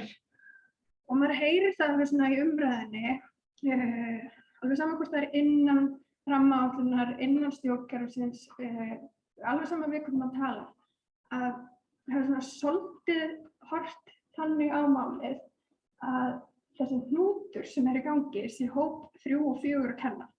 Þegar að ég ætla að sýna ykkur fram á að það ekki ein ástæðan allavega. Áður en að ég fer lengra og fer að sýna ykkur aðferðafræðina sem hópar 1 og 2 nota, að þá vil ég taka skýrt fram að það búið að vinna alveg gríðarlega góða vinnu inn í rammaáætlun. Og allt sem að hér kemur á eftir ekki gagnrýni á þá vinnu. Það sem að við viljum gera, hvernig við viljum beita hagrænum aðferðum til að raða í rammaáætlun, væri ekki hægt að gera nema af því að það búið að vinna þessa vinnu. Gagnrýnin okkar felst aðallega í aðferðafræðinni sem notuð til að raða. Sem stigagjöfin og heildareinkunnir fyrir virkjunarkosti sem að stigagjöfin leiðir af sér. Það þannig að hópar 2 og 1 og 2, þeir gefa sér stig í tvennu lagi, annars vegar uppbyggt á það sem að þeir telja vera verðmæti og hins vegar það sem þeir telja vera áhrif. Hópur 1 gefur stig á bilinu 0–20 í ýmsum viðföngum sem við sjáum hérna. Það eru jarðminjar og vatnafar, lífverur, vistkerfi og jarðvegur, landslag og víðerni og menningarminjar. Og svo eru undirviðföng og allt þetta hefur einhverjar vátölur og þessar vátölur eru fastar. Og háeinkunn hjá svona ávirkjunarkost út úr svona aðferðafræði þýðir að verðmæti þess sem verið að fórna mikið eða áhrifin mikil. Já. Það sem augljóst þegar maður horfir á þetta, að heildareinkunn vegið meðaltal af 61 þætti. Þannig að það sem gerist til dæmis, að ef verið að fjalla virkjunarkost sem hefur tiltölulega lítil umhverfisáhrif á öllum sviðum nema einhverju einu. Segjum að við séum með virkjunarkost sem kemur tiltölulega vel út í flestum víddum nema að það algjörlega sérstæður laxastofn í ánni. Og hann bara einstakur á heimsvísu og hann í mikilli hættu ef það verður virkjað. Sá laxastofn, hann á ekki séns á að bera uppi meira en 4% af heildareinkunn virkjunarkostsins. Þannig að laxinn á aldrei séns á því að þessi virkjunarkostur verði ekki nýttur af því að hann einstakur. Það sem gerist líka það að þegar við erum að vega meðaltal með 61 þætti, að það felur við bara hreinlega öll útgildi. Ef einhverjar einkunnir eru frábrugðnar öðrum að meðaltali, að þá bara felur það í meðaltalinu. Og þetta sem maður vitni í sóttvarnalækni, að þá þetta bara sama og bara fletja út kúrfuna. Þú bara sérðu enga dreifingu, þú sérðu ekkert hvað að gerast. Eina sem að þessi aðferðafræði tryggir að ef það hræðilegur valkostur í rammaáætlun, að þá kemur hann vestur út. En hún hjálpar okkur rosalega lítið við að raða öllum hinn. Það sem ég vil fá að nefna líka, að þegar ég hlustaði í gær á verkefnisstjórnina og faghópana í rammaáætlun kenna sína aðferðafræði, og þar var talað að þetta væri allt byggt á vísindalegum rannsóknum og það væri búið að nota þetta í langan tíma og þess vegna þetta notað áfram. Þessar vátölur byggja ekki á vísindalegum rannsóknum og þær eru grundvallaratriðum þar sem ósættið í samfélaginu snýst Hvernig berum við saman það sem kemur út úr þessum vátölum við arðsemi? Fyrir nánar í það á eftir. Ef ég fer aðeins bara í faghóp 2, þá byggir hann sína aðferðafræði á faghópi 1 aðeins frábrugðið þó, en bara til algjörrar einföldunar, þá það gefin stig ýmist á bilinu -10 til 10 eða á bilinu 0 til 10 og vátölur viðfanganna þar eru þannig að ferðaþjónusta vegur næstum 90% í einkunn þess faghóps. Sem þýðir hreinlega það að beitarhugmyndum veiði skipta bara eiginlega ekki máli, sko. Og það sem meira að í þessari, bara svo ég nefni það, þá þessar vótölur byggðar á tölum landsframleiðslu. Og þá erum við aftur komin í eina af fyrstu glærunum, að landsframleiðsla og hagvöxtur ekki sama verðmæti eða velferð. Þannig að það ekkert sem að tryggir það að nota vótölur sem byggja á landsframleiðslu að við séum að endurspegla verðmæti. Það sem að ég hef persónulega út á að nota ferðaþjónustugögnin líka það að þetta byggir á gögnum sem við vitum ferðaþjónustu í dag. Það alveg augljóst ef við hefum ætluðum að nota árið 1990 til að spá fyrir ferðamennsku á Íslandi í dag, þá værum við bara mjög langt frá fyrirstað. Þannig að þetta tekur ekki tillit til þess hvaða svæði geta orðið ferðamannastaðir í framtíðinni.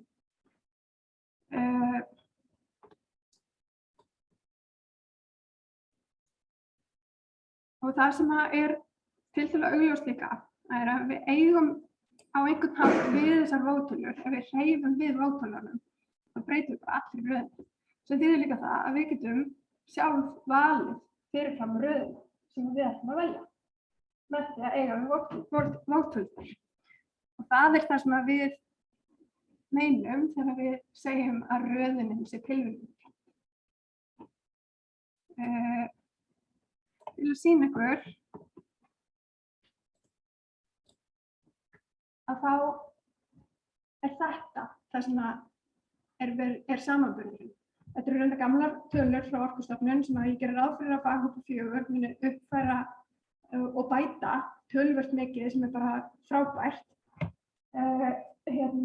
Hvernig eigum við að bera saman kostnað í krónum á kílóvattstundu ári við einhvernir áhrif á lífverur vistkerfi landslag.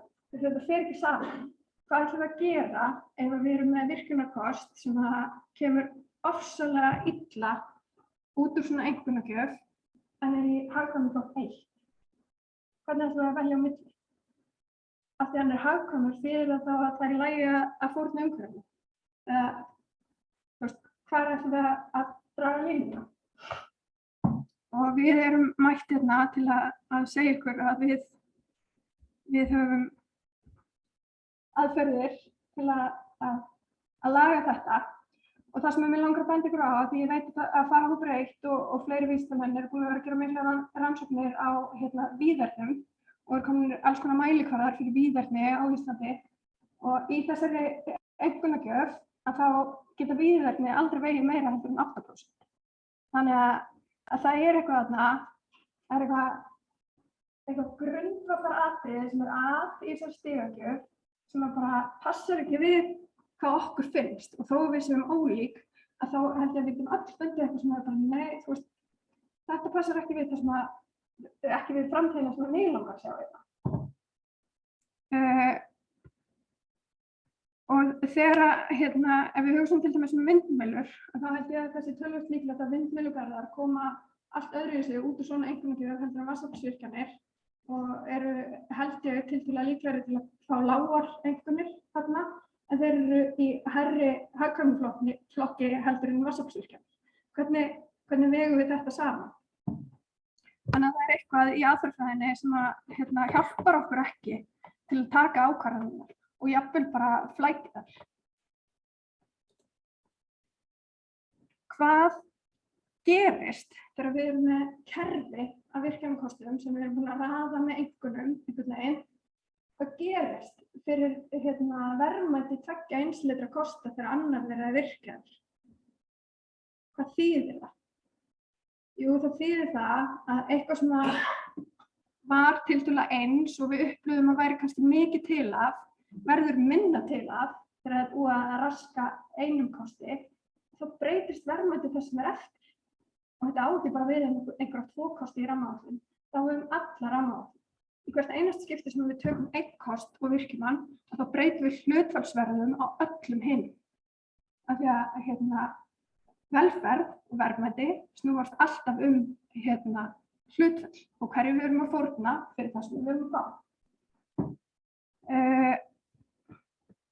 hvað gerist ef þetta eru kostir sem báðir innihalda eitthvað sem algjörlega einstakt á heimsvísu.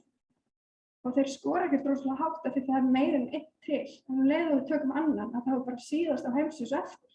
Og við ætlum ekki að láta það hafa áhrif á ákvarðanatökuna eða stigagjöf.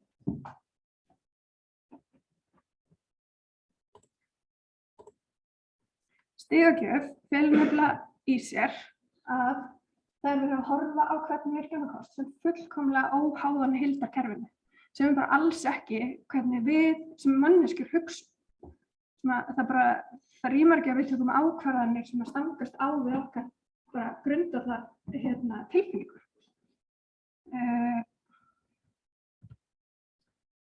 Nýting og verndun, eins og ég sagði, á einum kosti hefur áhrif á hlutfallslegt verðmæti allra annarra kosta sem eftir kerfinu.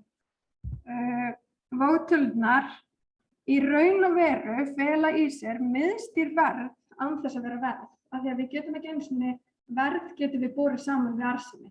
Vótölurnar getum við ekki, en með því að festa vótölurnar þá fyrirfram búið að ákveða hlutfallsverðin á mismunandi umhverfisáhrifum. Og það er hægt að ná fram hvaða einustu röðun með því að eiga við þær. Ok, nú ætla ég aðeins að ræða við ykkur gagnrýnina sem að fyrrum faghópi 4 hefur haldið til streitu í allan tíma rammaáætlunar. Og við hefum kannski ekki alveg fengið þann hljómgrunn sem við hefðum kosið, en það hefur alltaf verið talað fyrir því að það þurfi að raða öllu kerfinu samtímis. Þessi eina leiðin til þess að við tryggjum að við séum að hámarka velferð. Og þá er ég að tala í röð frá þeim sem veitir okkur mesta samfélagslega velferð til þess sem skaðlegastur.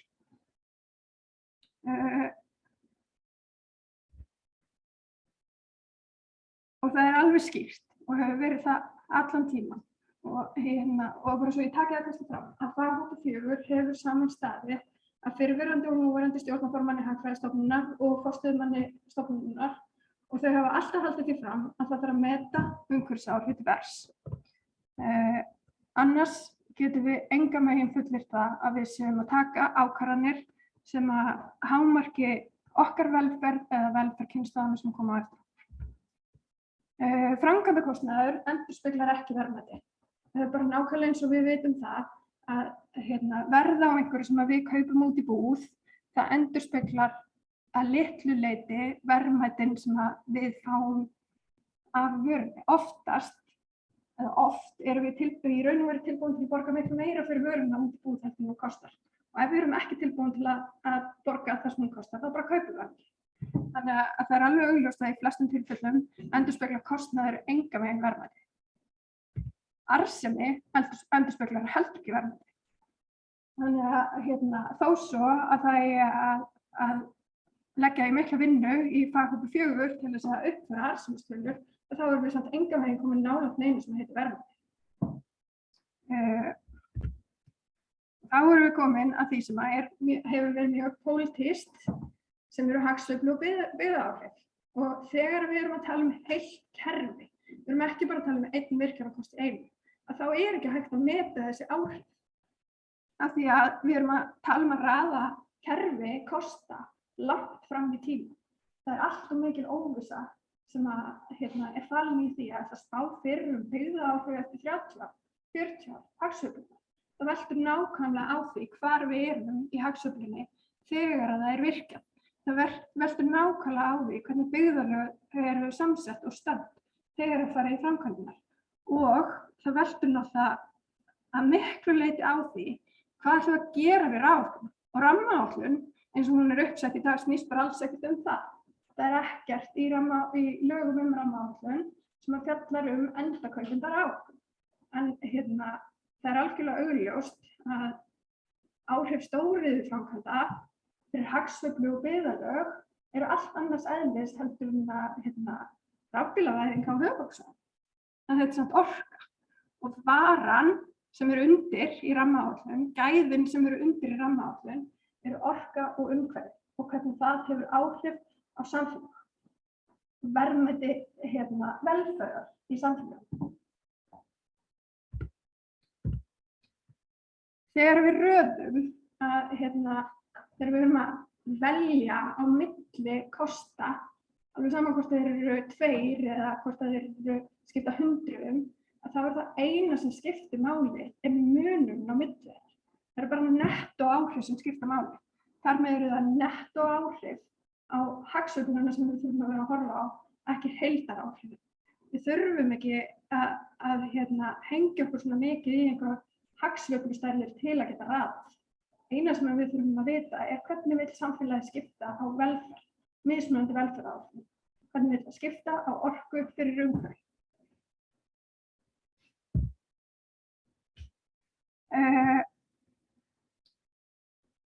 Nú erum við komin að því að ég ætla að nota reynsluna, ég ætla að segja ykkur frá reynsluna okkar af verkefnum þar sem við höfum beitt hagrænum matsaðferðum og það vissulega þannig að það hefur verið varið miklum fjárhæðum í rannsóknir innan rammans en þeim rannsóknarpeningum hefur ekki verið jafnskipt. Þannig að í þau 10 ár cirka sem að stjórnarformenn og forstöðumaður Hagfræðistofnunar sátu í faghópi 4 og þá höfðu þau ekkert mikla peninga til þess að gera eitthvað rannsóknir á því hvernig við viljum skipta á þessum verðmætum. Fengu samt í síðustu rammaáætlun pening til þess að við framkvæmdum skilyrt verðmætamat fyrir Urriðafossvirkjun. Til þess að við gætum sýnt fram á hvernig má nota aðferðirnar til þess að meta verðmæti umhverfisgæða og hvernig þarf að aðlaga þær til að raða kerfinu. Vissulega höfðum við alveg áhyggjur af því að við verðum að taka einn kost út fyrir og ég geri mér alveg grein fyrir því að það náttúrulega búið að vera mikil umræða virkjunarkostana í Þjórsá.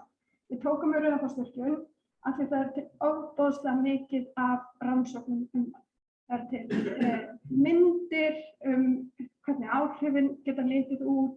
Landsvirkjun reyndist okkur rosalega vel, hjálpaði okkur með alla slíka upplýsingaöflun og Urriðafoss virkjun, virkjunarkosturinn í Urriðafossi, hann nákvæmlega kosturinn sem ég var að segja ykkur frá með sérstæðan laxastofna á heimsvísu sem í rosalega lágum hagkvæmniflokki. Þetta einn ódýrasti kosturinn okkar fyrir rafmagn í rammaáætlun og einkunnirnar sem að faghóparnir gefa eru rosalega lágar, bæði í faghópi 1 og 2. Faghópi 2 gefur honum mjög lága einkunn þar að það ekki til ferðamannagögn yfir heimsóknir að Urriðafossi og þar með náttúrulega bara skorrar hann ekki hátt hjá faghópi 2. Báðir faghópar 1 og 2 gera athugasemd við röðunina sína. Þeim líður illa með að gefa Urriðafossi svona lága einkunn og segja einkunnin lág en það endurspeglar ekki verðmæti laxastofnsins. Þannig að þeir áttu sig á að aðferðafræðin virkar ekki fyrir þannig virkjunarkost. Áður en ég fyrir að segja ykkur nákvæmlega hvað við lærðum í Urriðafossi, þá langar mér að segja ykkur frá því að við sem að vinnum fyrir Hagfræðistofnun höfum staðið að öðrum verkefnum, til dæmis vorum við með heildstætt verðmætamat fyrir útivistarsvæði Heiðmörk á sínum tíma og við höfum líka unnið að verðmætamati á Hólasandslínu 3 fyrir Landsnet, þar sem að Landsnet steig risastórt skref og vildi geta sýnt fram og vildi geta réttlætt að fara í dýrari útfærslur á línunni með því að sýna fram á að það væri verðmæti í umhverfinu sem væri verið að fórna. Þannig að Landsnet í raun og veru steig fyrsta skrefið í að þessar aðferðir eru notaðar innan orkukerfisins á Íslandi og sýndi þannig rosalega gott fordæmi. Það sem við komumst rosalega fljótt að þegar við fórum í skilyrt verðmætamat á Urriðafossvirkjun sem að gengur út á það að við erum að reyna að láta fólk segja okkur hvort að það vilja að sé virkjað og hvernig það tilbúið til að skipta á velferð til að koma í veg fyrir umhverfisáhrifin. Og við komumst rosalega fljótt að því að orka og umhverfi eru algjörlega órjúfanleg heild og bæði þessi gæði eru grundvöllur velferðar. Þannig að það einhvern veginn ekki hægt að taka þetta úr samhengi og þetta á við alla orkukosti. Alveg sama hvort við erum að tala massafl, vind, jarðvarma, kjarnorku, sólarsellur, þetta fer alltaf saman. Það ekki hægt að horfa á bara orkuna eða bara umhverfið, það verður að meta þetta saman. Það sem að koma okkur rosalega óvart að því að við erum ekki sérfræðingar í rafmagni eða háspennulínum eða allavega ekki ég. Þannig að það kom mér rosalega óvart hvað almenningur, við fengum þúsundir manns til að taka þátt í könnun sem að maskína hjálpa okkur að framkvæma og kom okkur og maskínu alveg svakalega óvart hvað almenningur vel upplýstur og hvað það reyndist almenningi miklu auðveldara að skilja og taka afstöðu til það sem við vorum að biðja heldur en að við héldum að myndi gerast. Það sem að kemur út úr svona velferðarmati að fyrir Urriðafossvirkjun velferðartap af röskun umhverfisins umtalsvert. Það nemur alltaf 50% af framkvæmdakostnaði. Þannig að það hægt að bæta 50% ofan á framkvæmdakostnaðinn og þá erum við komin nálægt samfélagslegum kostnaði virkjunarinnar. Það það sem við myndum nota í kostnaðarábatamati. Þessi tala ekki fasti. Hún náttúrulega í fyrsta lagi hlutfalli við lágan framkvæmdakostnað Urriðafossvirkjunar og hlutfalli við það magn umhverfisins sem verið að fórna og hvað við eigum í dag. Og því meira sem við viljum fórna af umhverfinu eftir því sem framleiða stundir, þá það náttúrulega hlutfallslega verðmæta. Afstaða til Urriðafossvirkjunar veltur á nánast öllum öðrum kostum í rammaáætlun.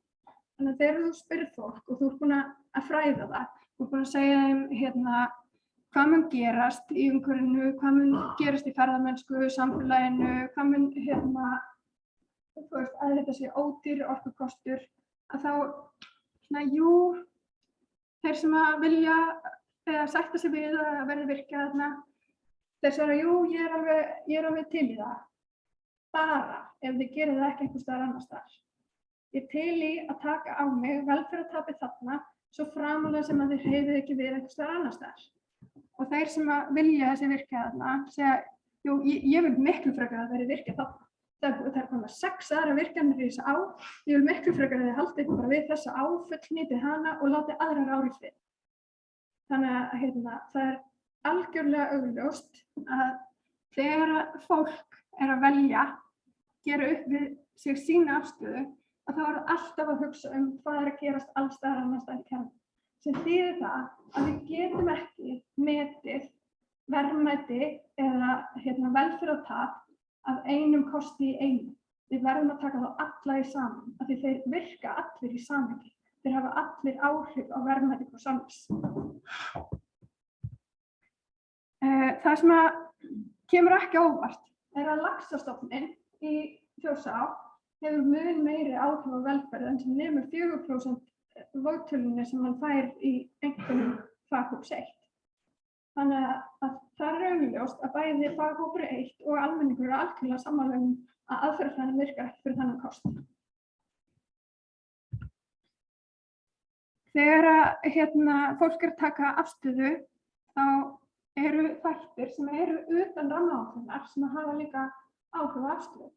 Og það eru uppsett afl og svörin á þá leið að ég til í að þið virkið þennan kost. Hann veitir mikla orku fyrir tiltölulega lítinn skaða og ég vil miklu frekar að það séu teknir nokkrir stórir valkostir heldur en að við séum að setja litlar virkjanir út allt, eyðileggja bara út allt. Þannig að uppsett afl skiptir máli. Þar með þýðir það að það sennilega mjög gáfulegt að stækka virkjanir í staðinn fyrir að fjölga virkjanir. Nálægð við aðrar virkjanir skiptir máli og það bara mismunandi hvað fólki finnst. Eins og ég segi, það eru náttúrulega komnir 6 aðrir kostir í Þjórsá og sumum finnst það bara minnka verðmæti sem eftir og segja haldið þið bara áfram að virka. Þeir eru hvað sem búin að eyðileggja það og aðrir að hugsa öryggi. Við þurfum nú kannski að dreifa eitthvað landið þannig að öll heimili á Íslandi megi búast við því að fá bara rafmagn heim til sín.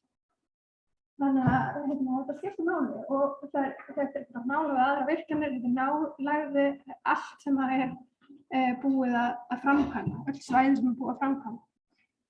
Og nálægð við flutningskerfi lykilatriði og það var stór þáttur í því að fólk var tilbúið til að sætta sig við Urriðafossvirkjun að því að hún bara nánast beintengd við núverandi flutningskerfi raforku. Tegund orkukosta skiptir líka máli. Fólk hefur einhver hugmynd það hvernig það vill sjá blöndun. Það voru margir sem sögðu það þarf ekki að virkja, það vantar ekki orku. Heyrðu, við eigum ekki að vera í vatnsafli, ekki komið að vindorku. Þannig að það augljóst að samfélagið hefur einhverja, það sem við kallum preferensa fyrir blöndu og mismunandi orkukostum. Og það segir okkur það líka að mögulega vindorkuver að fara að bæta við samfélagslega velferð, það kostur sem kannski ekki í kerfinu eins og Hvernig eigum að leysa þennan hnút sem rammaáætlun í? Hvernig getum við einhvern veginn tekið rammaáætlun og fært hana áfram þannig að hún virki eins og við viljum að hún virki? Okkar tillögur eru það að rammaáætlun hætti að nota stigagjöf. Til þess að það sé gert þá þarf að breyta lögunum. Við þurfum að tryggja að rammaáætlun nái utan alla orkukosti. Af því að orka og umhverfi eru órjúfanleg heild, eins og við sagði. Við þurfum að passa það að verkfæri rammaáætlun nái utan orkukosti sem við sjáum ekki fyrir í dag en munu koma upp. Og þá erum við náttúrulega með dæmi það sem eru vindorkuver. Og við þurfum líka átt okkur á því að stærð og uppsett afl skiptir máli. Það ekki, ég tel að það sé ekki hagkvæmt að við séum með ákveðna tegund virkjunarkosta fyrir utan rammaáætlun. Þegar augljóst að væri hægt að hafa þá innan rammaáætlunar, skala þá upp og fá meiri orku útburð en þetta skiptir allt máli. Hvernig gerum við þetta? Við fáum almenning til að segja okkur hvaða röð það sem hámarkar velferð. Almenningur sérfræðingur í samfélagslegri velferð. Þegar hann að taka ákvarðanir, þegar ég að segja ykkur hvað mikilvægt fyrir mig, þá, eins og ég sagði, þá allt sem mikilvægt fyrir son minn mikilvægt fyrir mig. Ég að hugsa að loftslagsáhrif, að lífið hans verði í lagi. Við erum öll að hugsa orðspor Íslands í ferðamennsku. Við viljum öll geta ferðast á Íslandi og upplifa Ísland eins og við upplifum það í dag eða þegar við vorum yngri. Við erum öll að hugsa þessa hluti.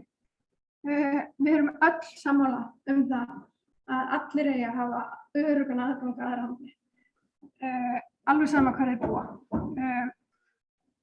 Og við erum sammála það að virkjunarframkvæmdir eru ekki einkamál heimamanna á einhverjum ákveðnum svæðum, snert okkur öll. Þannig að það að ætla að skoða samfélagslega áhrif á einhverjum staðbundnum svæðum virkar ekki. Þetta allar virkjanir hafa áhrif og kannski mismikil bein áhrif á velferð eftir búsetu en þær hafa samt áhrif á velferðina mína. Framtíðarmöguleika barna okkar.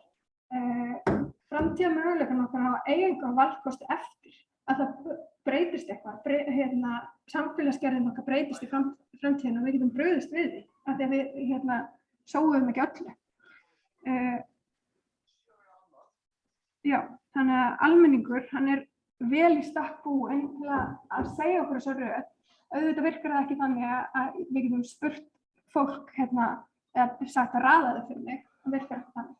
Við notum hagræn velferðarlíkön og tölfræðilíkön sem hafa hlotið Nóbelsverðlaun í hagfræði og þegar þau gerðu það árið 2000, alveg verið búin, árið 2000, þá var til dæmis reiknigeta svona tölfræðilíkana ekki nálægt því sem hún í dag. Við hefðum aldrei getað raðað svona stóru setti af valmöguleikum eins og í rammaáætlun þá, en við getum það í dag. Og við gerum þetta með því að búta niður vandamálin. Þannig að hver þáttakandi í svona könnun sem myndi hlaupa á tugum þúsunda, hann kannski ber saman 2 kosti. Og með því að nota viðurkenndar tölfræðilegar aðferðir getum við metið röðina fyrir allt samfélagið. Við þurfum líka að breyta lögum rammaáætlun og ég segi það aftur að ég ekki að tala sama hlutin, en orkuvinnsluleyfi þarf að vera háð í ákveðinni niðurstöðu kostnaðar og ábatamati, þar sem tekið tillit til alls kostnaðar og alls ábata. Nú kunnið þið að spyrja hver ávinningurinn af því að raða svona. Hann sá að velferðartapið sem við vitum öll að til staðar af röskuðu umhverfi, það verður mælt í sömu víddu ávinningu framkvæmda. Þannig að við getum á miklu upplýstari hátt borið saman mismunandi áhrif. Við lágmörkum óvissu fyrir orkufyrirtæki. Þau munu vita röðina sem verður farið í virkjunarframkvæmdum. Landsnet mun líka vita röðina og mun eiga auðveldara með að styðja uppbyggingu kerfisins. Ef ég væri að reka svona stórt fyrirtæki, að þá væri óvissa bara eitur í mínum rekstri. Allt sem að lágmarkar hana mikilsvirði. Við myndum eyða freistnivanda við tilfærslu virkjunarkosta á milli flokka sem í dag. Og þessi freistnivandi, hann til staðar af því að við erum ekki sammála þessar rótölur. Við erum ekki sammála það hvernig verið að raða í rammaáætlun í dag. Og freistnivandinn felst í því að það verið að vanmeta eða ofmeta umhverfisáhrif samanborið við mikilvægi aukinnar orkuframleiðslu. Og vandamálið leiðir til þess að við erum að taka tilviljunarkenndar ákvarðanir sem við sitjum uppi með og munum sitja uppi með áratugum saman.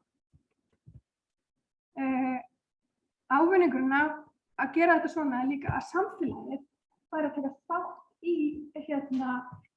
að raða. Þar með munum við náttúrulega ýta undir sátt. Aðferðafræðin nógu sveigjanleg til að geta tekið tillit til allra sjónarmiða og við myndum setja öðrum þjóðum gott fordæmi. Vissulega við styrkra á veg komin með okkar valkosti heldur en margir aðrir, en við sjáum alveg fram á það að í Evrópu muni þurfa að breyta kúrs, að muni jafnvel þurfa að opna fleiri kjarnorkuver og þá alltaf vandamáli hvar eiga þau að vera. Hverju erum við að fórna fyrir orkuna sem við erum að fá. Þannig að þetta algjörlega aðferðafræði sem það að raða svona heilu kerfi með hagrænum verðmætum matsaðferðum algjörlega aðferðafræði sem við myndum setja öðrum þjóðum gott fordæmi með. Það væri gríðarlega stórt framlag Íslands í baráttunni við loftslagsvanda. Takk fyrir.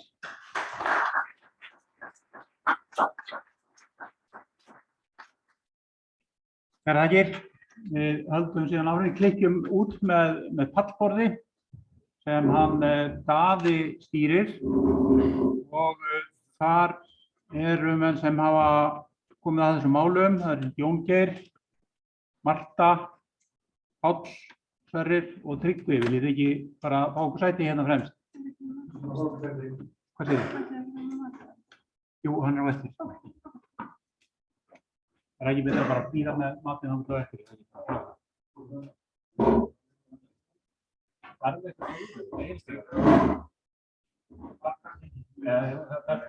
Það þarf að leika kveikja á hann. Ég kann það ekki eins og Takk fyrir að koma eftir í dag og ræða þetta mál eins og kom fram í máli Kristínar þegar hún var að tala til Dagskrá og tala Verkefnum og Málþingi. Það hafi vantaði í að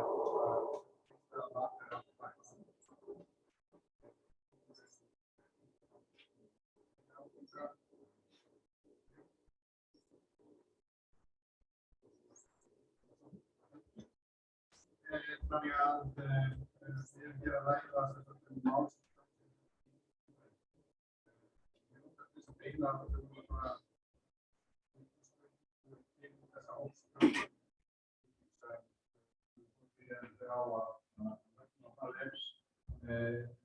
í einhverjum hnút þetta hjá okkur.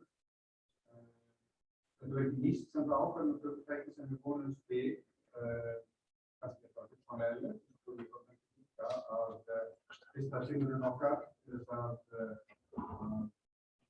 aðferðafræði væri ekki endilega fullkomin eins og hún kom fram í upphafi.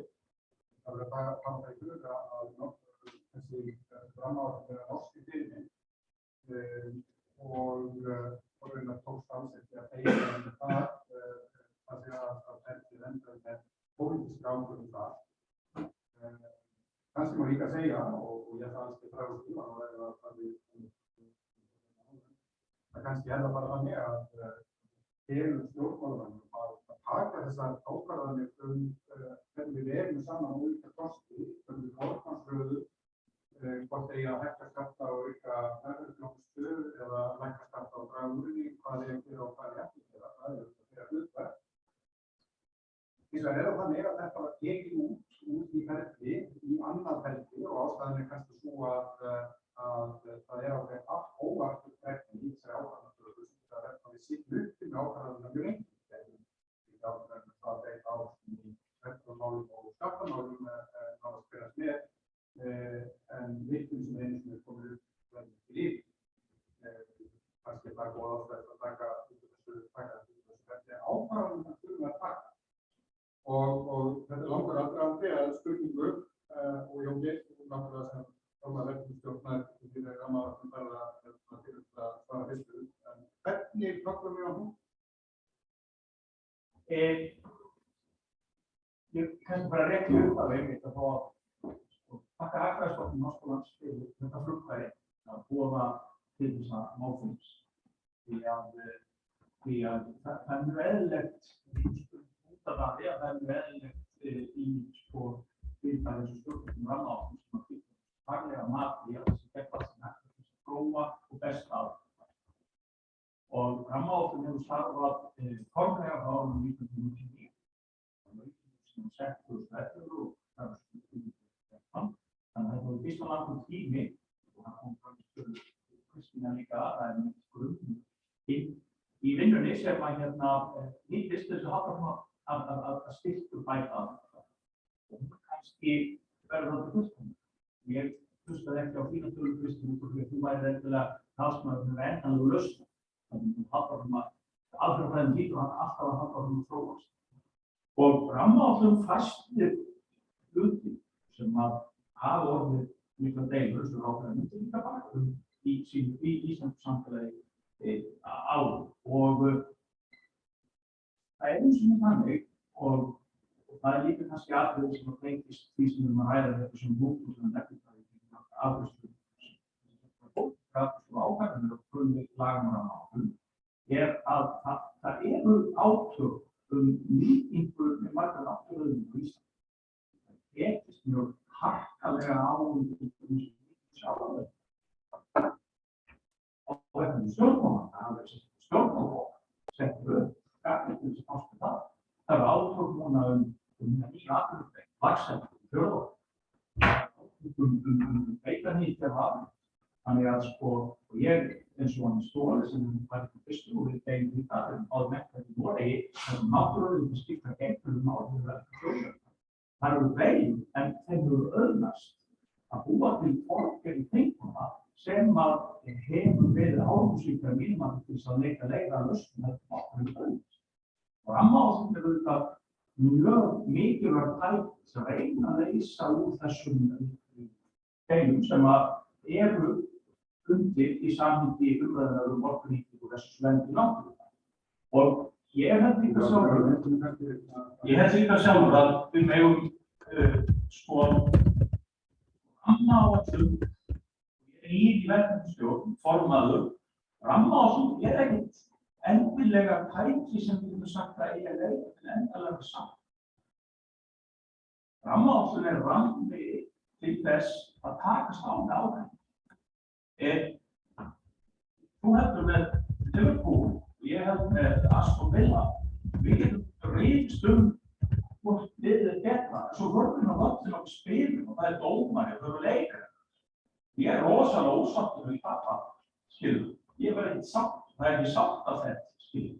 En það eru reglur til þess að komast að niðurstöðu. Það er bara Og eins auðvitað með margt sem rammaáætlunin kosti. Það er misskilningur að halda þessi mjög andsnúnir einhver ákveðin virkjun sem mögulega endar út frá útreikningi nýtingarmála þegar allir einhvern frá það saman. En við þurfum líka að skilja þetta. Þetta er erfiðar ákvarðanir sem liggja þarna undir. Og sko hnúturinn sem þú ert spyrjandi náttúrulega að einhverju leyti má svo sem segja að fyrirraunar núverandi ráðherra fórum með rammaáætlun fyrir Alþingi allan tvígang sem ég þekki þegar að það voru pólitískar umbreytingar. Þannig að hún náði kannski ekki þeim dýpt í umræðunni, í pólitísku umræðu sem er þá núna. Þannig að sko það var liðið nokkur ár, það er að horfa frá síðustu samþykkt þingsályktunartillögunnar á þingi. Og ég held sjálfur að það sé hægt að gera ýmislegt og sem formaður verkefnisstjórnar bara eins og ég endurteki og bara frábært að vera komin og hlusta á uppbyggilega gagnrýni á stjórntækni og aðferðafræðina og mögulega leiðir til þess að halda hana besta. Því ég held sjálfur að það sé hægt að gera betur og alveg örugglega í aðferðafræðinni, en ég er ekki viss að það sé hinn eina algilda lausn til þess að halda hún. Það held ég að við, og nú fyrir í háskólasamfélagi það held ég að við séum líka pínur kannski nægt gagnvart síðan hinn pólitísku áfram. Ég er ekki viss að leiðin liggi að því, skilur til þess að höggva eitthvað nú. Það er ég ekki staddur í þessu. Já, nákvæmlega Þannig að þess vegna held ég að rammaáætlun þarf að áfram að styrkjast verðast. Hún er frábært tæki. Hún er tæki þess að stjórn hafa líka yfirsýn orkuöflunina, þau hafa tæki sem og með þessu sjónarmið. Þannig að mín umfjöllun og hnútan, það geta verið líka fleiri leið sem það felst í því að við höfum pólitísku hnútan til þess að tekja ákvörðun. Ég sem formaður verkefnisstjórnar hef rætt mikið verkefnisstjórn og verið á opna þingafundum í gær. Mögulega eru þetta þá stórir pakkar sem verið að taka til ákvarðanatöku í hvert skipti. Það getur verið heppilega að hugsa eins og þeir voru að draga þannig kynningunum áðan og við séum alltaf að reyna að tryggja þessa víðu yfir og þessa heildarröðum og nefnum heildarskilning og allir þessu verðmætisum röðum. En þegar kemur síðan að því að færa þetta til endanlega ákvarðanatöku sem svona stóra hagsmuni er ofsalega eðlilegt þessi tekinn á grundvelli Alþingis. Við getum ekki sem neitt annan aðila til að spæra þessi hagsmunabókar fyrir hönd Íslands samfélags. Og þá getur til dæmis verið að það henti betur að fara ekki svona stóra pakki einu hluti. Það við nefnum það sem eitt innlegg til að spurningu það að hafa húnda. Og svo bara enn og aftur þetta að halda fram svo og besta aðferðafræði. Já, var það þá þitt sjónarmið? Takk fyrir það. Þetta málþing voru afsannlega fróðleg og góð umræða á í svona frá sjónarmiði Umhverfisstofnunar þá við kannski ráðið innan rammaáætlunarferlisins og við okkar svona ákvörðun og yfirferð til verkefnisstjórnar og virkjunarkosti sem koma inn sem það einhvern veginn sem standast að laga kröfur sem gerða verið á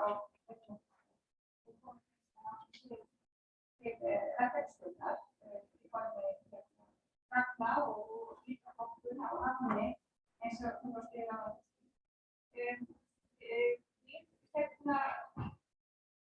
þegar þetta ferli sem að rammaáætlun og hugmyndan að baki rammaáætlun er góð. Þegar þessa mismunandi þætti sem viljum svo gjarnan skoða í heilda samhengi varðandi hagrænar þætti, varðandi samfélagsþætti og umhverfisþætti. Þannig að heildarhugsunin er klárlega til staðar. Þetta er mikilvægt tæki til þess að meta virkjunarkosti. Hvort aðferðafræðin sé á bestu, það er það sem við ræðum ekki hér og alveg saman hér. Við erum að gera úrbætur og við erum að þróast. En svona lykilspunktur til þess að við náum að taka heilbrigða umræðu og það er líka þessi þjónustu sem alveg að líka. Nú, við sem Orkustofnun sinnum svo líka mjög ábyrgðandi hlutverki í lok ferlisins að veita visku eða veita líknæði. Þá stóðum við á hvað gott ferli og góðar niðurstöður sem það tengir í gegnum allar svona ferlinn frá því að hugmynd kemur inn á borðið þangað til að koma til staðar í sókninni. Þannig að rammaáætlun í samhengi er gríðarlega mikilvægt fyrir stjórntæki og matsaðferðir fyrir okkur að taka stórar ákvarðanir í loftinu. Þannig að við styðjum þetta ferli eindregið, styðjum þetta til frekari úrbóta og við erum náttúrulega ekki allt okkar á vorskapnum sem það tekst vel til þessu. Það sem er gott í rammaáætlun hvað við komum góða yfirsýn yfir virkjunarkostum. Við komum með frábæra púlíu af virkjunarkostum, hvaðan eiga af á landinu frá mismunandi auðlindategundum, jarðhita, vatnsafl, vind og við höfum góða yfirsýn yfir þá möguleika sem við komum. Nú er þetta vandræðalega og margar áskoranir það. Það er svolítið við í hvað á okkar fara. Það er náttúrulega mjög góð umræða, líka flókin, af því að raforkuframleiðsla er á samkeppnismarkaði og það þarf að taka okkur grundvallar ákvarðanir hvernig það þarf að stýra sölu á raforku. Það er pólitískt mál, það er líka það sem við horfum á til okkar nágrannaríki og saman við þetta líka á samkeppnismarkaði. Þannig að það er stórt leikstæði. Og svo getur maður að nefna líka að rammaáætlun þetta er svona fyrsti punktur í að skoða þetta. Það er það í raun og veru það er margar aðrar vörður sem koma til og hugmyndir og öllum þeim sem við varum í dag á heima á rammaáætlunar stiginu, á heima síðan í ferli. Það er líka gott að ræða það að því að samanlagt gera mikilvægar dreifingar sem þessar stóra ákvörðunum. En eina af þessum rammaáætlun er að síðan það kannski áhugavert að ræða það. Takk fyrir. Takk fyrir. Það er mjög sem hefur tekið eftir það áttur ós í þessu og það er það sem snýr að yfirsýn orkukosta, en þó vil ég nefna að þessi fundur hérna núna er mjög góð vegna þess að fara yfir þessa aðferðafræði sem eru óneitanlega svo. Það eru 11 ákvörðunir síðasta rammaáætlunar og þetta er eins og ráðherra kom inn á stjórntæki og hugsa þannig. Það er svona þeir mælingurum sem við gera til stjórntæki, þá er þetta ekki við. Og þess vegna er umræðu þetta og lausnir mjög góðar, þannig að við myndum áfram að hlúa orkuöflun og orkuöryggi landsins. En hvernig að því staðið er þetta kannski stóra viðfangsefni og það vil ég kannski nefna það að mjög mikilvægt að við horfum kannski á að líka slæmt eftir stjórnum. Við þurfum að hugsa hvernig komumst við að við hefum dætt líka stjórnum að þessu og hvað það til. Og það er kannski, myndi ég segja, það er ekki að snúsi að ráðherra þetta stjórnmálum, það er svolítið að tala hérna að höfka hnútinn og með sumum aðferðum að reyna að taka pólitíkina frá pólitíkina sem að ég ekki vissum að sé mögulegt. En tilgangur rammaáætlunar er vissulega ráðið og maður hefur ekki gleymast því. Til þeirra sem þurfa sem að taka ákvörðun. Þá held ég að svona spurningin eftir svolítið að vera til þeirra sem situr bara með þeim klæði. Hvað einmitt er einmitt að og hvað er það sem þarf þá til þess að þau auðvelda með það. Og ég held að kerfið sem að ánúmenn og stjórnvöld hafa sett í stjórnarsáttmála að verða þetta það eigi svolítið að við höfum leyfa okkur að hugsa kerfið upp og nýtt. Ellust nýtum við síðan heilmikið að því sem við höfum að þróa. En ég held að þannig að vera ekki alveg bundið í því sem við erum að gera í dag, þess að það er ekki í dag. Og þá komum við svolítið að lausninni. Vegna þess að það er þeir sem að þurfa að taka þessu stóru ákvörðun sem þurfa að svara því. Við má bara spyrja þig að við nefndir þetta vilji þjóðarinnar í þessu samhengi, við erum náttúrulega að ræða. Er hann ekki verið að hluta sig hvernig ákvarðanir stjórnmálanna? Jú, ég hafði klárað það og þá komum við kannski að höfuðpunkti vegna þess að ég held að áfram eigum við að vanda okkur því sem Marta var að tala áðan að stigi á að taka þessar ákvarðanir og umfjöllun. Það kom fram á rammaáætlun í gær að Ávarp 3 óheppilegt að viðkomandi virkjunaraðilar sé ekki búin að kynna alla orkukostina þegar þau koma að fá svona samtal við samfélagið þennan og heimorkukost. Staðreyndin er sú að það auðvitað gerist þegar í rauninni þetta er orðið af kosning yngri og fyrir gegnum því lögbundnu málstöð. Þannig að þetta er svolítið hægara ekki í þessu, en alveg klárlega þetta lokum auðvitað. Það er það sem að allir svokallaðir hagrænar kostir og klárlega stjórnmál. Það auðvitað að reyna að auðvitað ferðið þjóðarinnar. Þannig að hún sé samt við og það síst mál. Takk fyrir. Ég vil þakka fyrir dag og það er mikilvægt fyrir samfélagið að setja þetta svo Hagfræðistofnun Háskóla sem búið að koma nýjum hugmyndum á fram. Það er svo skýrt á læra það tók fram það að reyna að skýra nýjum hugmyndum og ákveða það við verkefni dagsins. Hægt á því, fræga hrómum, en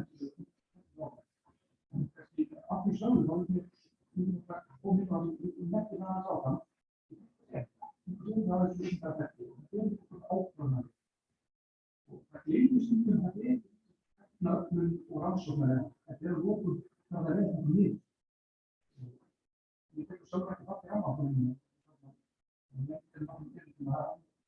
Mikið mál sem finnst og það er það þróast upp með samfélagi.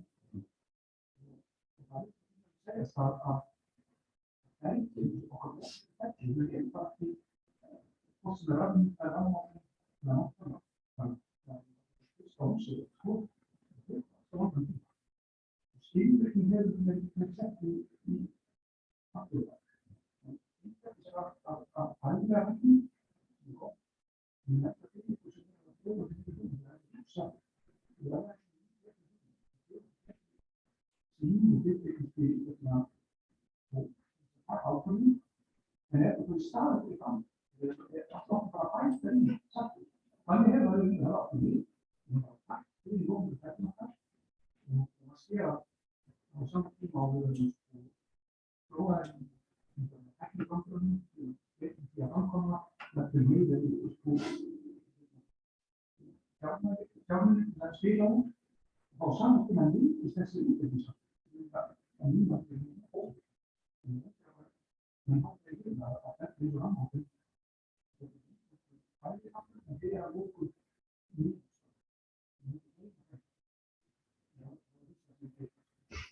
Takk fyrir.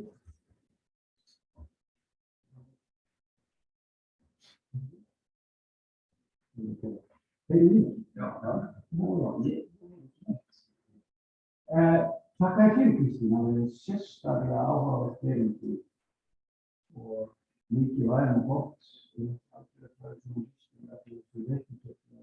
í lýsinu hann sem segir það var til gagnrýni á þessu og og það var þetta með velferð og velsæld, það er hugtök sem að er svolítið snúið velsæld er mikilvæg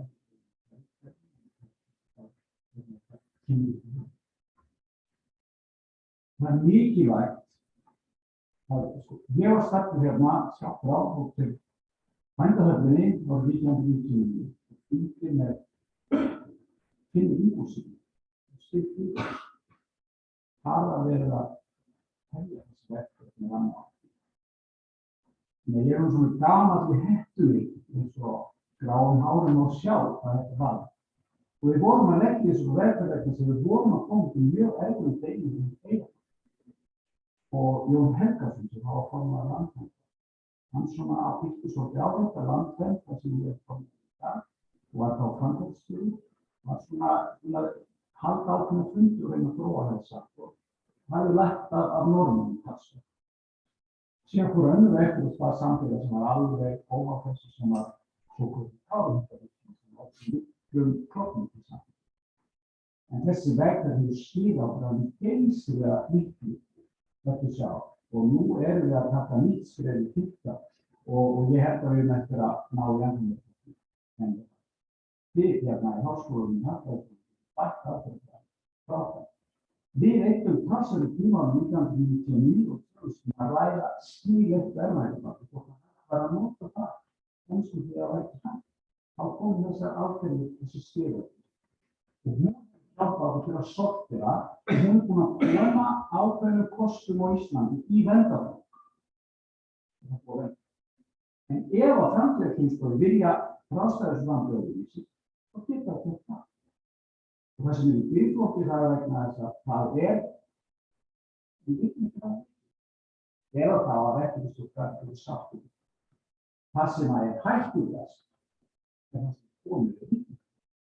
Það er örugglega eitthvað sem við viljum alls ekki missa og kannski myndi þess aðferðir sem þú fyrir við sínum þetta. En við höfum nota umhverfisáætlun sem á að hjálpa okkur að koma í veg fyrir stórslys. Gallinn er bara sá að við kærðum nokkuð einstöðu. Við sjáum bara núna þessa dagana í skattahöfðu og það er yfir þetta vandamál sem þú segir 9,9 megawatt fyrir svakalega tjón á náttúrunni og enginn hefur reiknað út með hagræðum aðferðum hvað er tíu. Það er gert í nafni þess að það er baka orkuöryggi. Það er kallað brýn nauðsyn. Og því ég lesi skýrslu við leika á landsluti þá segir þetta er besti landsluti það var að orkuöryggi og það er tengt bæði austur og vestur í stóra viknari. Ótrúlega. Samt er búið að samþykkja framkvæmdir. Þannig að það er ekki nóg að vera með þessa rammaáætlun. Við þurfum að mata umhverfisráðs náttúrulega til að koma í veg fyrir slíkt. Svo get ég haldið langan fyrirlestur hvernig ég vildi hafa það. En ég ætla ekki að taka allan tímann en ég væri alveg tilbúin til að vera það. Og hvernig ég vildi hafa ákvarðanir og hvernig ákvarðanir virkja. Því að umhverfið núna er gjörbreytt frá því að það var 1990. Þá vorum við 3 fyrirtæki sem gátu virkja og þau voru í eigu almennings. Núna erum við komin fullt af fyrirtækjum sem er í eigu manna sem eiga peninga alveg óendanlega mikið því að fá að prenta svo mikið af peningum og búa til svo mikið peninga í verðmæti fyrir það. Það gjörbreytt. Ef við lítum á hvað er að gera í náttúrunum, þá er þetta gert svona. Þetta er að ég skilji það. Það er gert öðruvísi. Það er ekki bara einhver aðkoð þar sem peningum er hlaut út á og tryggja þessi virkjunum. Við sáum það bara í gær í Esku. Hvað er að gera það? Það er þetta 150.000 gígavattstundir. Heimilisorku fyrir 230 milljón heimili í Evrópu. 4 lönd stóðu þar í höfnum. Þetta er fyrir að gera það með einhverjum peningum en komið bara og svona. Nei, við gerum það með útboðum. Það sem að menn sem hafa þekkingu og peninga, þeir berjast þetta. Þegar stjórnvöld eru búin að skilgreina hvað á að gera. Ekki gera sem er hlaupa út allt land og kasta sér niður hér og það og er eitthvað að merkja sér eitthvað trúður. Við þurfum að breyta því kerfið, það er ekki annað fyrir þessu. Nei, raunar er þetta nú ekki bara þína góður punkti hjá þér og við höfum verið að ræða hér einn anga rammaáætlunar, einn hluta fyrirsins sem er raunverulega hvernig vegur saman þessi ólíku umhverfisáhrifum, áhrifum aðra atvinnugreinar og efnahagslegu áhrifum. Það er auðvitað eitt. En það sem þú víkur að er síðan hvernig raunverulega ferlið er sett upp að kosti komast inn í rammaáætlun, hvernig höfum við lagt það upp. Og ég kemur nú mjög inn á persónulegum nótum en þegar ég var í þessu ferli sem tíma þá fannst mér, eins og ég skil líka, skrítið að þetta væri ekki skipulagsferli. Það er ekki að ræða frekar þetta sem skipulagsferli, hvernig ætlum að nýta landið okkar, það verður eftir að því, það ætlum að hafa þessa tegund atvinnustarfsemi og það ætlum að hafa víðerni, heldur að þetta væri samanburður á útfærðum nýtingarkostum. Og það er kannski svona fyrst að tryggja kom inn á þetta sjónarmið það ástæða til að heyra í ykkur, sko, eru fleiri vandamál heldur en bara það að taka þetta síðasta skref að nýta þekkinguna út úr rammaáætlun ákvarðanatöku. Er rammaáætlunarferlið það sem þeir innvíða líka eitthvað sem þau það var í þessu. Og eins og lögin setja það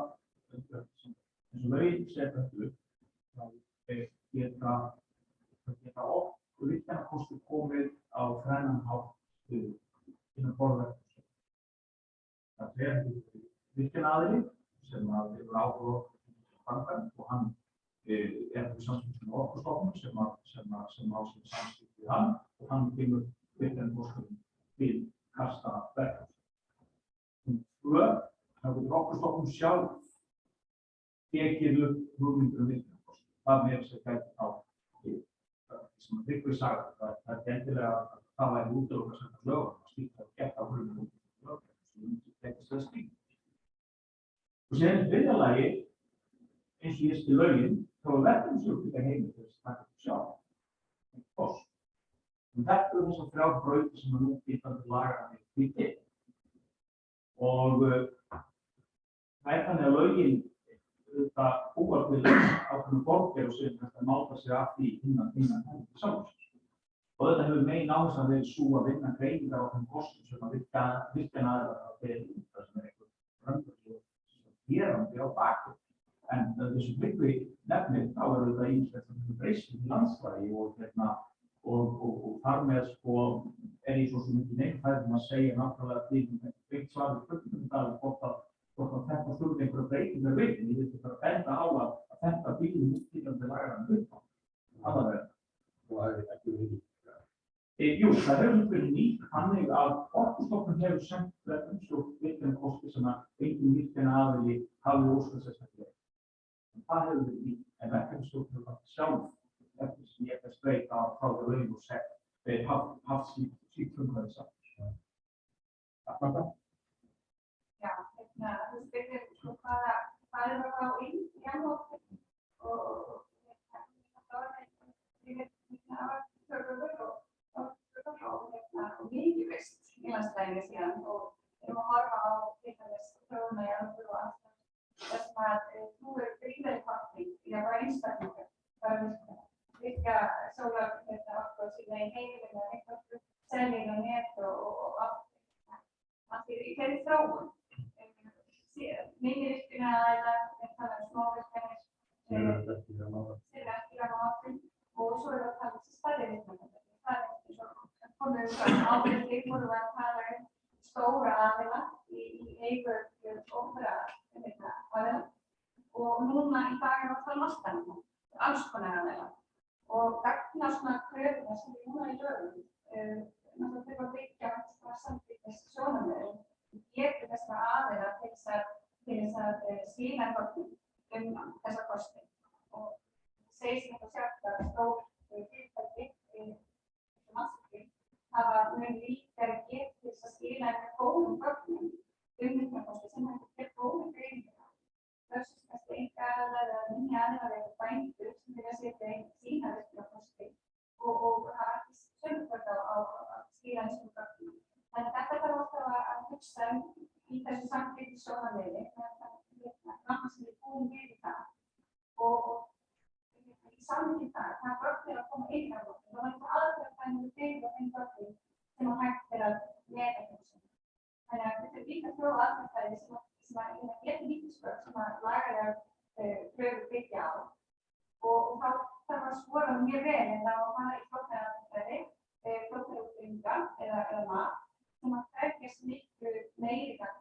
Þetta er það sem ljósið breyta stöðu orku öfluga aðila. Þannig að þetta er meira að koma inn og við gerum mjög breytilega þeim til okkur og ívæglega spennandi og þetta framhald sem geta tekið inn og aðlæða sig að þeirri sinni.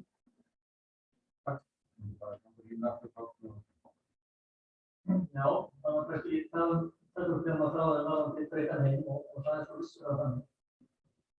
þá bara rétt að muna sko að við erum alltaf einstaklega á Íslandi en þess að náttúrulega komið í hvernig og til þess þurfum að taka þau sem við gerum til þess og þegar maður næsta fyrir sér sko nýju vegna nýju fyrirkomandi það getur maður alltaf spurt sko þegar við komum til góðs þegar við betur sett þegar við búum þangað sem við erum núna og svona stolt af því þegar við komum eða þetta fyrirkomandi hefði til henni og þetta er þessi eitt af leiðarljósunum annað sem að stýra breytum heimi er þetta að tíðrættum umhverfis svona kostnað og það er vissulega staðmáls og það er búin að til allir þáttast sem allir snýtt en síðan er það umhverfis árum og hann lítið ekki hendur hér áðan og núna ef við breyta tíma þá hlýtur þá að þurfa að horfa til þátta eins og það er að sagða orku öryggi þannig að orku sjálfstæði þessi óháð öðrum þjóðum spyrja núna Evrópulönd hversu verðmætt það væri að vera ekki háð einnig stóri þjóðum í þessum verðum. Hvað kemur það í mann? Svo getum við bætt með umhverfis áhengum að því sem snýr að bættum loftgæðum hennar. Við erum ekki lengur að anda á okkur jarðræðslu sem við notum til að kynna hér hús. Það er vegna sem við lítum græna orku í stað og það sama á við að knýja restina af samfélaginu. Þá komum við bara beint af þá er þetta loftgæðin en síðan er þetta bara loftslagsráðherra. Hversu verðmætt það að vera ná árangri í að berjast gegn hlýnun jarðar. Þannig að það er mjög áhugavert að tala einmitt heitan mat og verðmætt. Þá þarf það líka að vera heitan.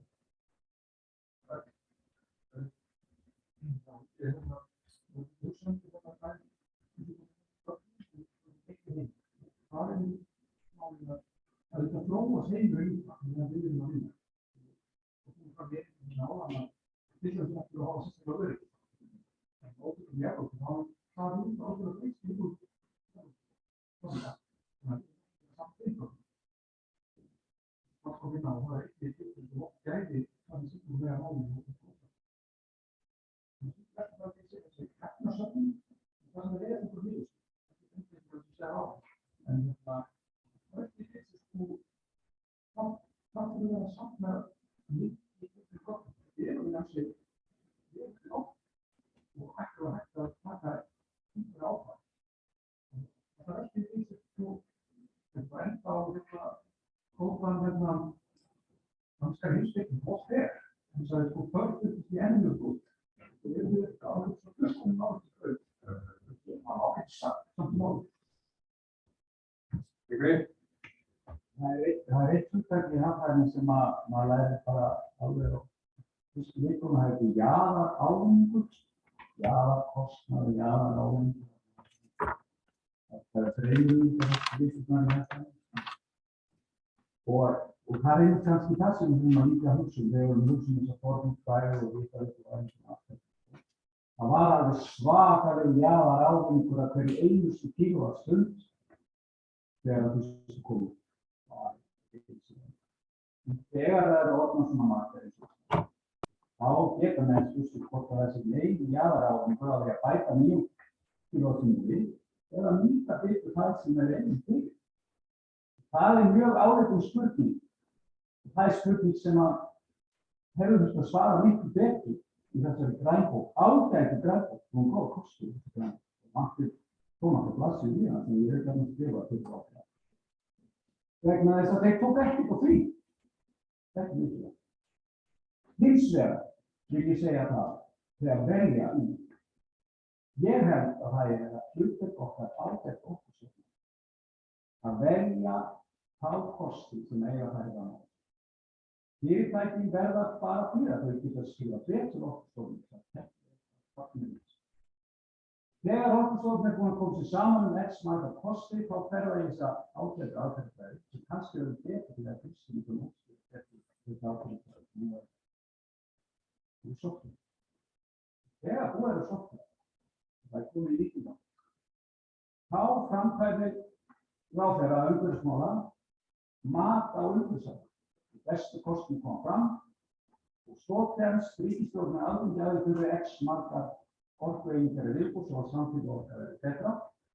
Vexti og þá getur hvaða fyrirtæki sér, Landsvirkjun, HS Orka eða aftur hlýtur að fara eitthvað allt saman, þeir getur sagt, ég vil gera þetta þennan pening. Hann hámörkuð samfélagslega áinn og hann lágmörkuð umhverfisstjórn. Þetta það sem ég vil sjá í framtíðinni. Þetta þarf að vera breyting á þessu. Hún hættir sem villta vestri, núna bara fyrir skömmu, þá var ríkið að gera samning 9,9 virkjun á því heitla sem eftir hálendi Austurlands. Hvað vikið í þessu? Já, takk fyrir þetta. Ég held að við sláum endapunkti hér. Ég þú kannski ekki í fyrirfram, en ég búin að það veit þetta aldrei að Tryggvi myndi tala mest eins og hagfræðingur að þetta í plattforminu, ég bara alveg það. Punkturinn sem raunverulega við erum að draga fram hérna röðunin skiptir máli. Það alltaf þannig, allir opinberir ákvarðanatöku og það ekki kortilega alltaf það sem stjórnmálamenn sem taka þessar ákvarðanir með jafnaði fyrir okkur í öllum velferðarmálum fundið þurfa að gera. Það það þeir eru að gera. Forgangsraða og meta hvað skila mest. Verið að stíga upp á því að taka þetta á stjórnmálamenn að sjálfsögðu. Ábættin hins vegar meiri heldur en bara það sem við höfum rætt hér. Við höfum rætt þessi 9,9 og það sem ekki í rammaáætlun Ståle nefndi að þeirra rannsóknir í Noregi sýna að linkur í þeirra kostnaðir það sem neikvæð umhverfisáhrif, þetta menn að hingja til handling. Hlutfallslega miðað við orkuna sem skapt. Per megavattstund eða terawattíma eða megavattíma þá skaðinn meiri.